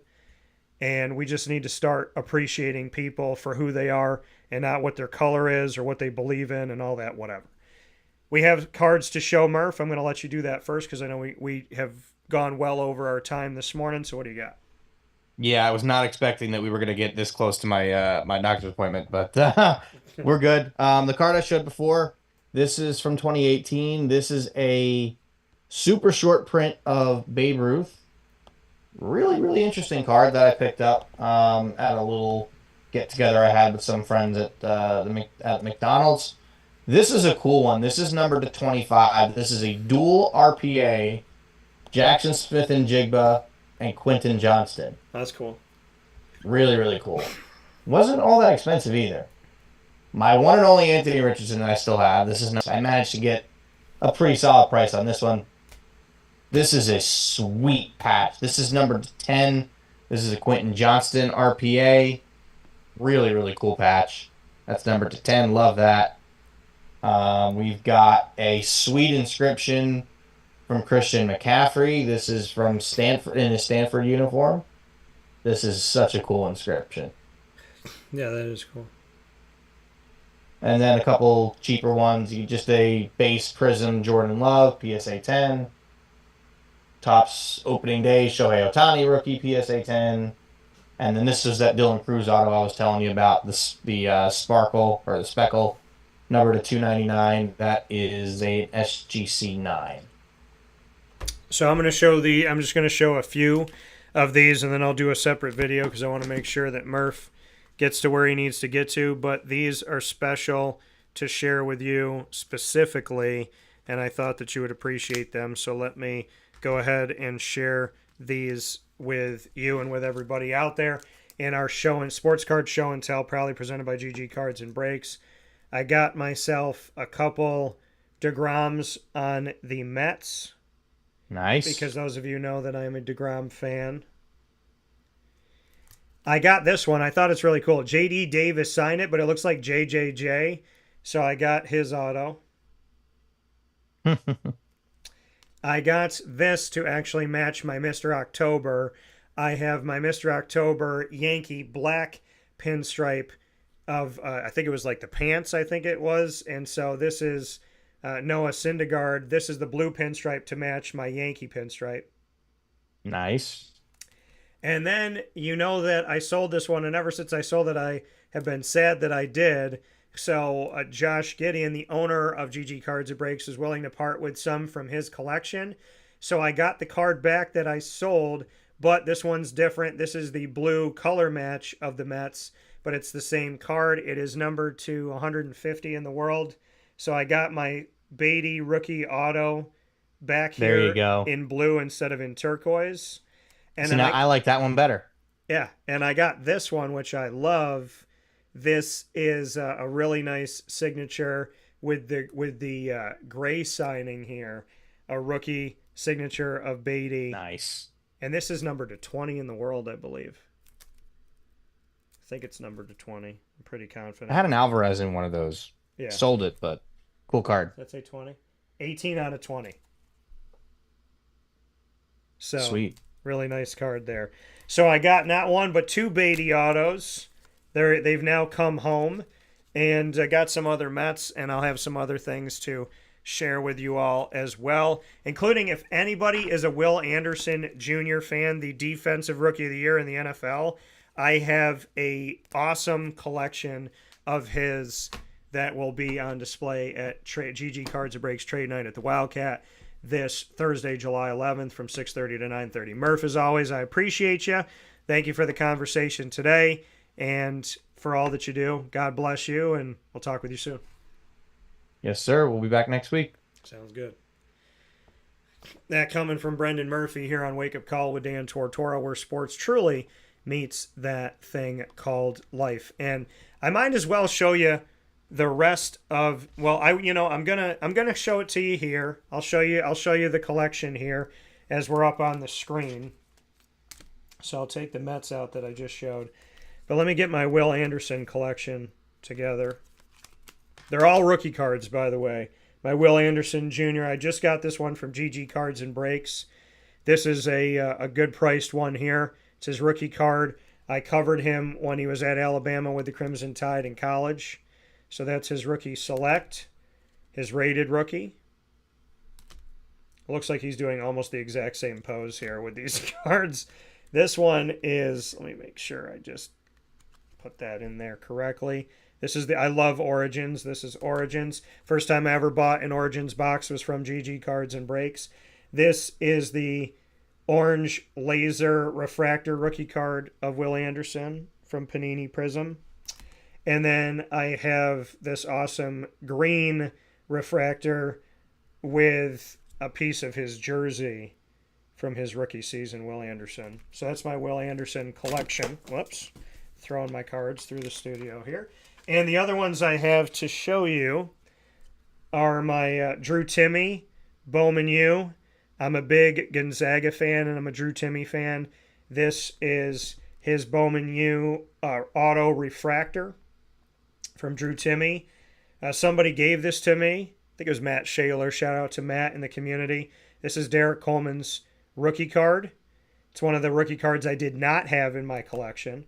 This was given to me from GG Cards and Breaks from owner Josh Gideon. It's a Garrett Williams jersey, or Garrett Williams Prestige rookie. It kind of looks like the rookie cards from old in football that has the two pictures, the dual picture of it. And it's got the Cardinals logo on the back. And then I picked up a bunch of Diamondback cards. So I got a Paul Smith rookie card, who was on the 2023 World Series team. I got a rookie refractor of Ace for the Diamondbacks, Zach Gallen. I got a rookie refractor pink of Corbin Carroll. I just thought this was a really cool card. And then I got a numbered to 499 in the world of Ryan Nelson, Bowman first auto refractor. And I got an auto refractor of Geraldo Perdomo rookie card auto here of Perdomo, who I think is one of those guys that should get a little more respect on that Arizona Diamondbacks team. So getting these cards and getting them at a great price from GG Cards and Breaks, who has always been fair to me and always had a great, vast supply of cards. Make sure you head out there today for your sports cards as well as your Yu-Gi-Oh!, Magic, The Gathering, Pokemon, and Disney Lorcana at 639 Delmar Place in Syracuse, New York, right off of Teal Ave. Open Tuesdays through Saturday from 10 a.m. to 6 p.m., Sundays from 10 to 5, and they'll be closed on Monday starting today for the next 9 Mondays through the summer to Labor Day, and then they'll be back open again on Mondays. So we're going to take our final step aside inside of the Heritage Hill Studios. We'll be back on Wake Up Call right after this.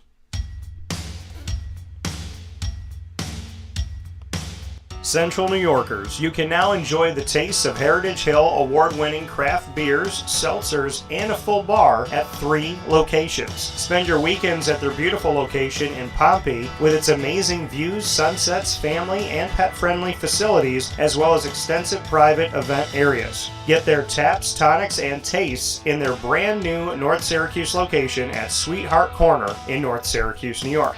When flying in and out of Syracuse Hancock International Airport, make sure to visit their Palladino Farms location. At Heritage Hill, they believe in supporting our community and are excited to now meet you where you're at and where you're going with their local farm-raised tastes. Find out more information at heritagehillbrewery.com.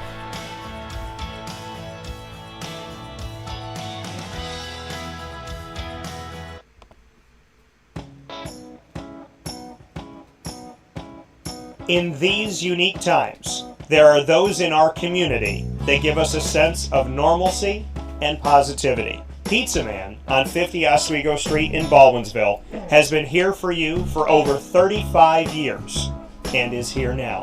Call 315-638-1234 or order online at pizzamanbville.com to bring those familiar tastes into your home. And remember to come see our monthly on-site broadcasts centered around the community and our Baldwinsville beats. Pizza Man in Baldwinsville. Any way you slice it, they are always here for you.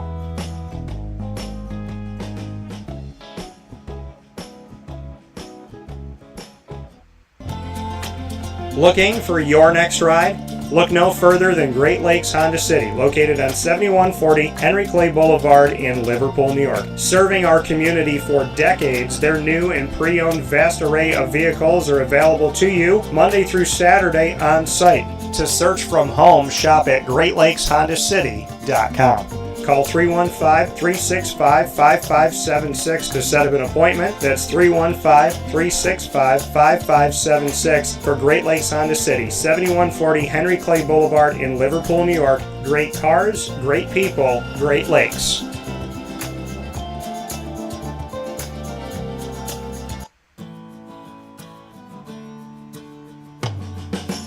Our corporate purpose at Chick-fil-A is to glorify God by being faithful stewards of all that's entrusted to us and to positively influence all those who come in contact with Chick-fil-A. And what became increasingly clear from our success in Cicero is that people love Chick-fil-A. And also I think we recognize that, we had a great opportunity to grow the brand and grow our platform. I felt incredibly grateful when I was selected to be a Chick-fil-A operator.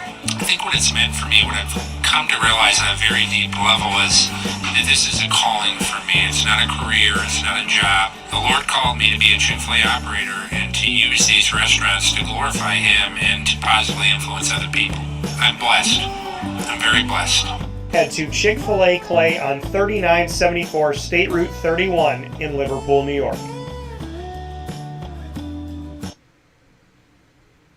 Welcome back here to Wake Up Call with Dan Tortora, where sports truly meets that thing called life. We appreciate you being here with us every Monday through Friday from 9 a.m. to 11 a.m. Eastern Time. And, of course, giving you some bonus time today, and really appreciate the opportunity to be able to share this time with you inside of the Heritage Hill studios. And I think the biggest thing to take away from today's broadcast is really to appreciate your life, to celebrate it, and to stop being so divided.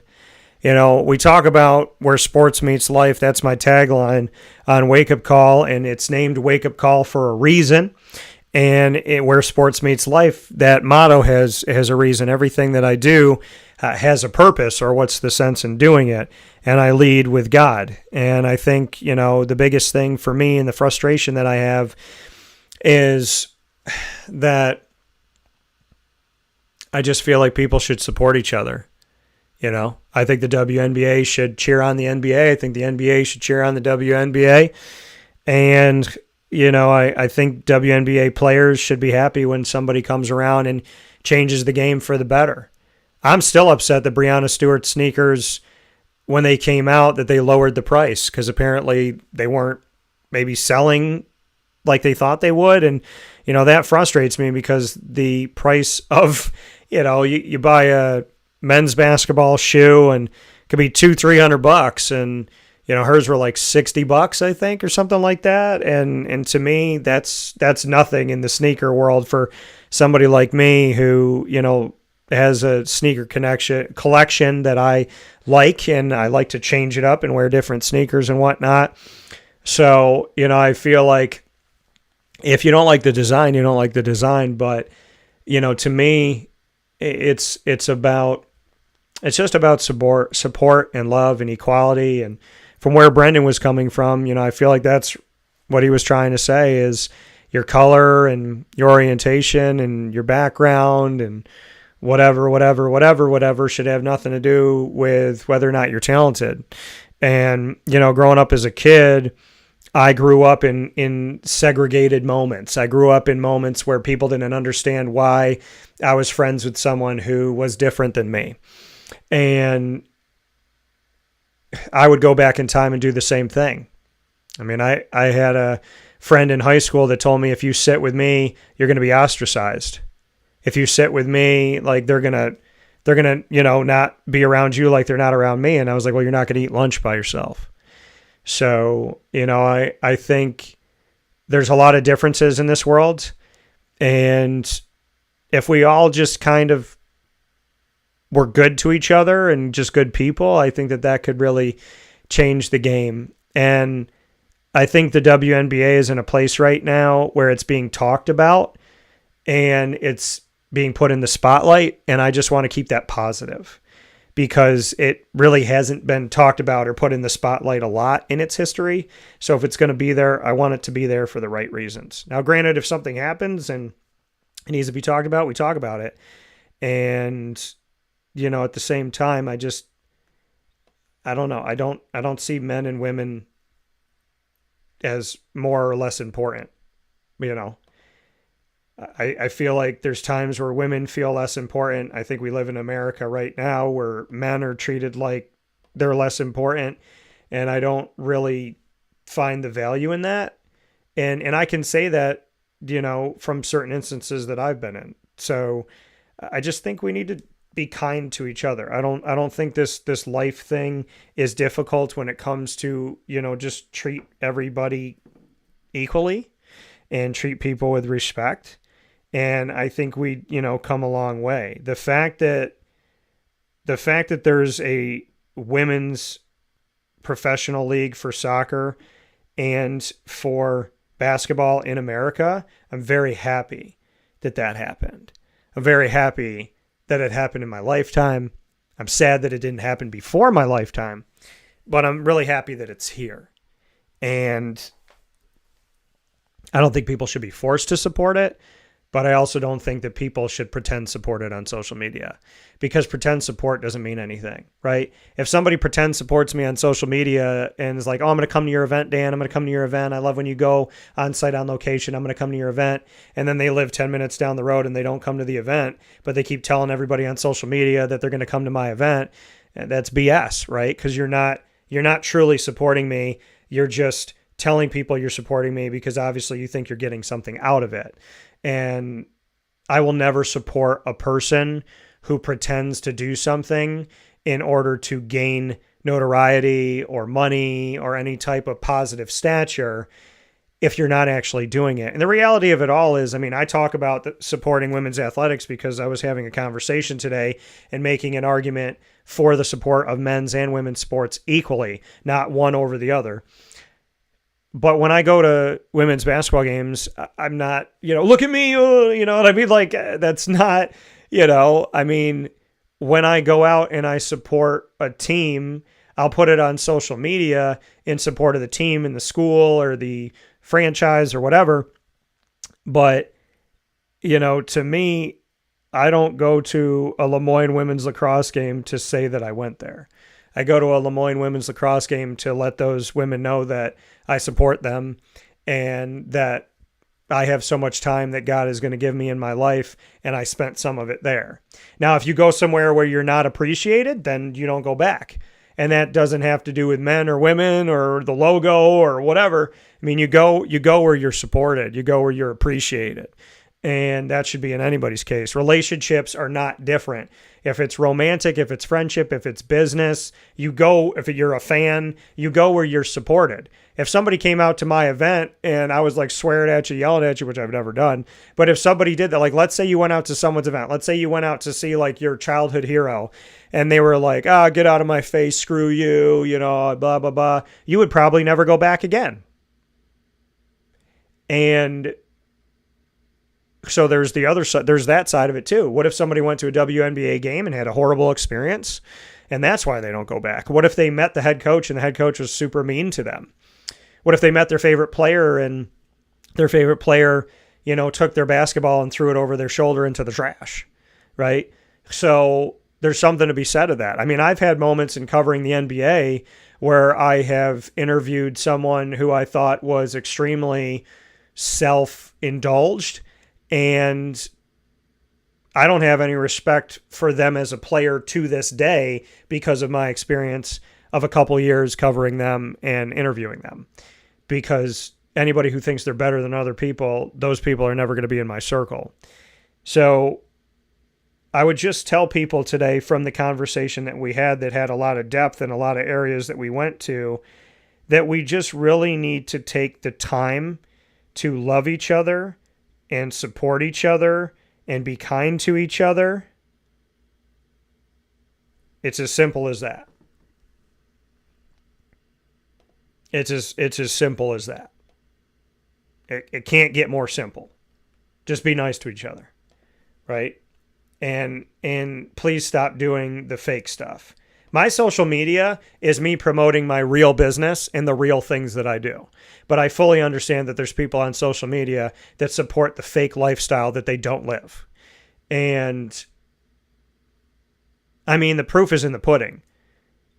The WNBA would be in a better place financially today if people showed up to the games, and I would venture to say that people that clamor about it and yell about it and talk about it on social media, I would venture to say that not necessarily all of those people have been to a game. And if that's the case, well, then you're part of the problem, not the solution. You can talk about the solution, but if you're not going, the reality of it all is you can't scream for people to go to a game that you don't go to. You can't yell at people to go to a movie that you don't watch. Right? I can't tell everybody you should go see Deadpool and Wolverine because it's this, and this. How do I know if I didn't go? Right? So I'm always a person, put your money where your mouth is. The businesses that we work with, I work with all of them in professional and personal life. I go and I visit these places. I've been to Heritage Hill Brewhouse and Heritage Hill North. I've been to both of them in the last 4 days. Carvel DeWitt. We've been getting Carvel ice cream cakes my whole life, pretty much. The Wildcat, I'll be there on Thursday. Avicoli's, I was there last week. Canine Camp Dog Daycare and Canine Campground Dog Boarding. That, business umbrella in and of itself. I have been with them in East Syracuse, and Lily has been there.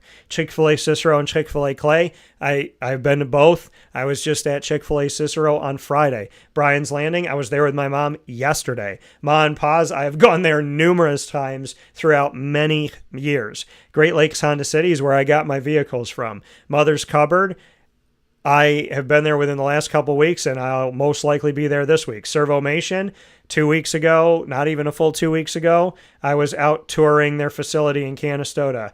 Pizza Man, I was just up there recently doing the broadcast last Monday, actually, a week ago today with Rob and Raphael. GG Cards and Breaks, I was there Saturday. And I've been to Lemoyne, Bryan and Stratton, Syracuse, and Binghamton University games. So all I ask and all we're really talking about on this show today is if you're going to ask people to do something that you're not doing, we're going to find that out. Don't ask people to support things you don't support. Tune in to Wake Up Call with Dan Tortora Monday through Friday from 9 a.m. to 11 a.m. Eastern Time. Today we went way over. You can find us on youtube.com and facebook.com, both /WakeUpCallDT, and on wakeupcalldt.podbean.com all around the world. And once we go live, you can search for Wake Up Call with Dan Tortora in the archives on Amazon Music, Audible, iHeartRadio, iTunes, and Apple Podcasts, Player FM, Podbean, Podvine, Podchaser.com, Spotify, TuneIn, and YouTube. All you have to do is search Wake Up Call with Dan Tortora, or one word, Wake Up Call DT. You've seen our partners page and all of the wonderful partners that we support and ask you to support in Central and Upstate New York. And of course, we are the exclusive multimedia marketing partner of your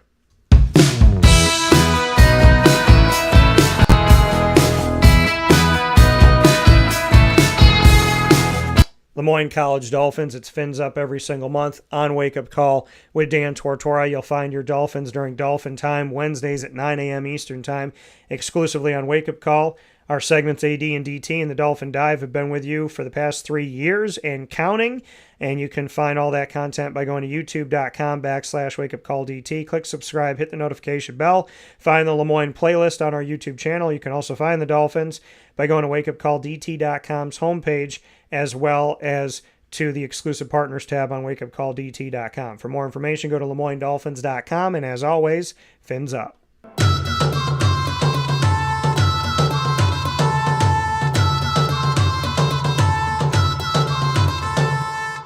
The Bryan and Stratton College Bobcats of Syracuse are exclusive multimedia marketing partners with Wake Up Call with Dan Tortora. You'll find your Bobcats every single month here on Wake Up Call with Dan Tortora, and specials throughout the year with men's and women's soccer, men's and women's basketball, baseball, and esports. You can find all of our content by going to youtube.com/wakeupcalldt. Click subscribe, hit the notification bell, and you'll also find our BSC Syracuse playlist there. They have 2 campuses, so you can find them very easily on their campuses by going to James Street in Syracuse, as well as by going to their campus, which is right off of Route 57 in Liverpool, across the street from Avicoli's.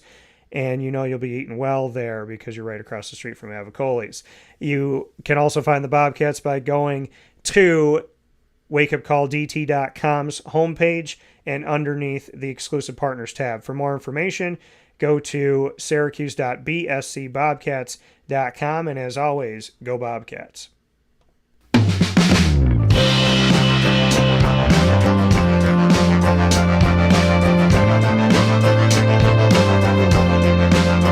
The Binghamton University Bearcats are exclusive multimedia marketing partners with Wake Up Call with Dan Tortora. You'll find the Bearcats every Tuesday during Bearcat Time, which is Tuesdays at 10 a.m. Eastern Time, exclusively on Wake Up Call with Dan Tortora. Make sure you find your Bearcats with us every Tuesday. And, of course, monthly we bring you Moments with Marshall, as well as the Bearcat Break Room. Moments with Marshall with Binghamton University Athletics Director Gene Marshall, and of course the Bearcat Break Room with student athletes, coaches, and administration. You'll find all of that by going to youtube.com/wakeupcalldt. Click subscribe, hit the notification bell, and find the Binghamton playlist. You'll also find the Bearcats on wakeupcalldt.com's homepage and underneath the exclusive partners tab. For more information, go to bubearcats.com, and as always, go Bearcats. With that being said, here on Wake Up Call with Dan Tortora inside of MonPazPopcorn.com's What's Poppin', want to give a very special thanks to Brendan Murphy for joining me every Monday for DT and Murphy, and of course with all the conversations we got to have. Find us on Facebook at Wake Up Call DT, X at Call DT, and Instagram at Wake Up Call _DT. Our entertainment show, Super Powered Pop, is going to be airing 3 new episodes coming up here this week, starting today. So make sure you look out for that on Facebook, X, and Instagram, all the same at Super Powered Pop. That's POWERED, Super Powered Pop. Find us on our social media. Of course, as always, from the Heritage Hill Studios, God bless. No stress. Do your best. Have a wonderful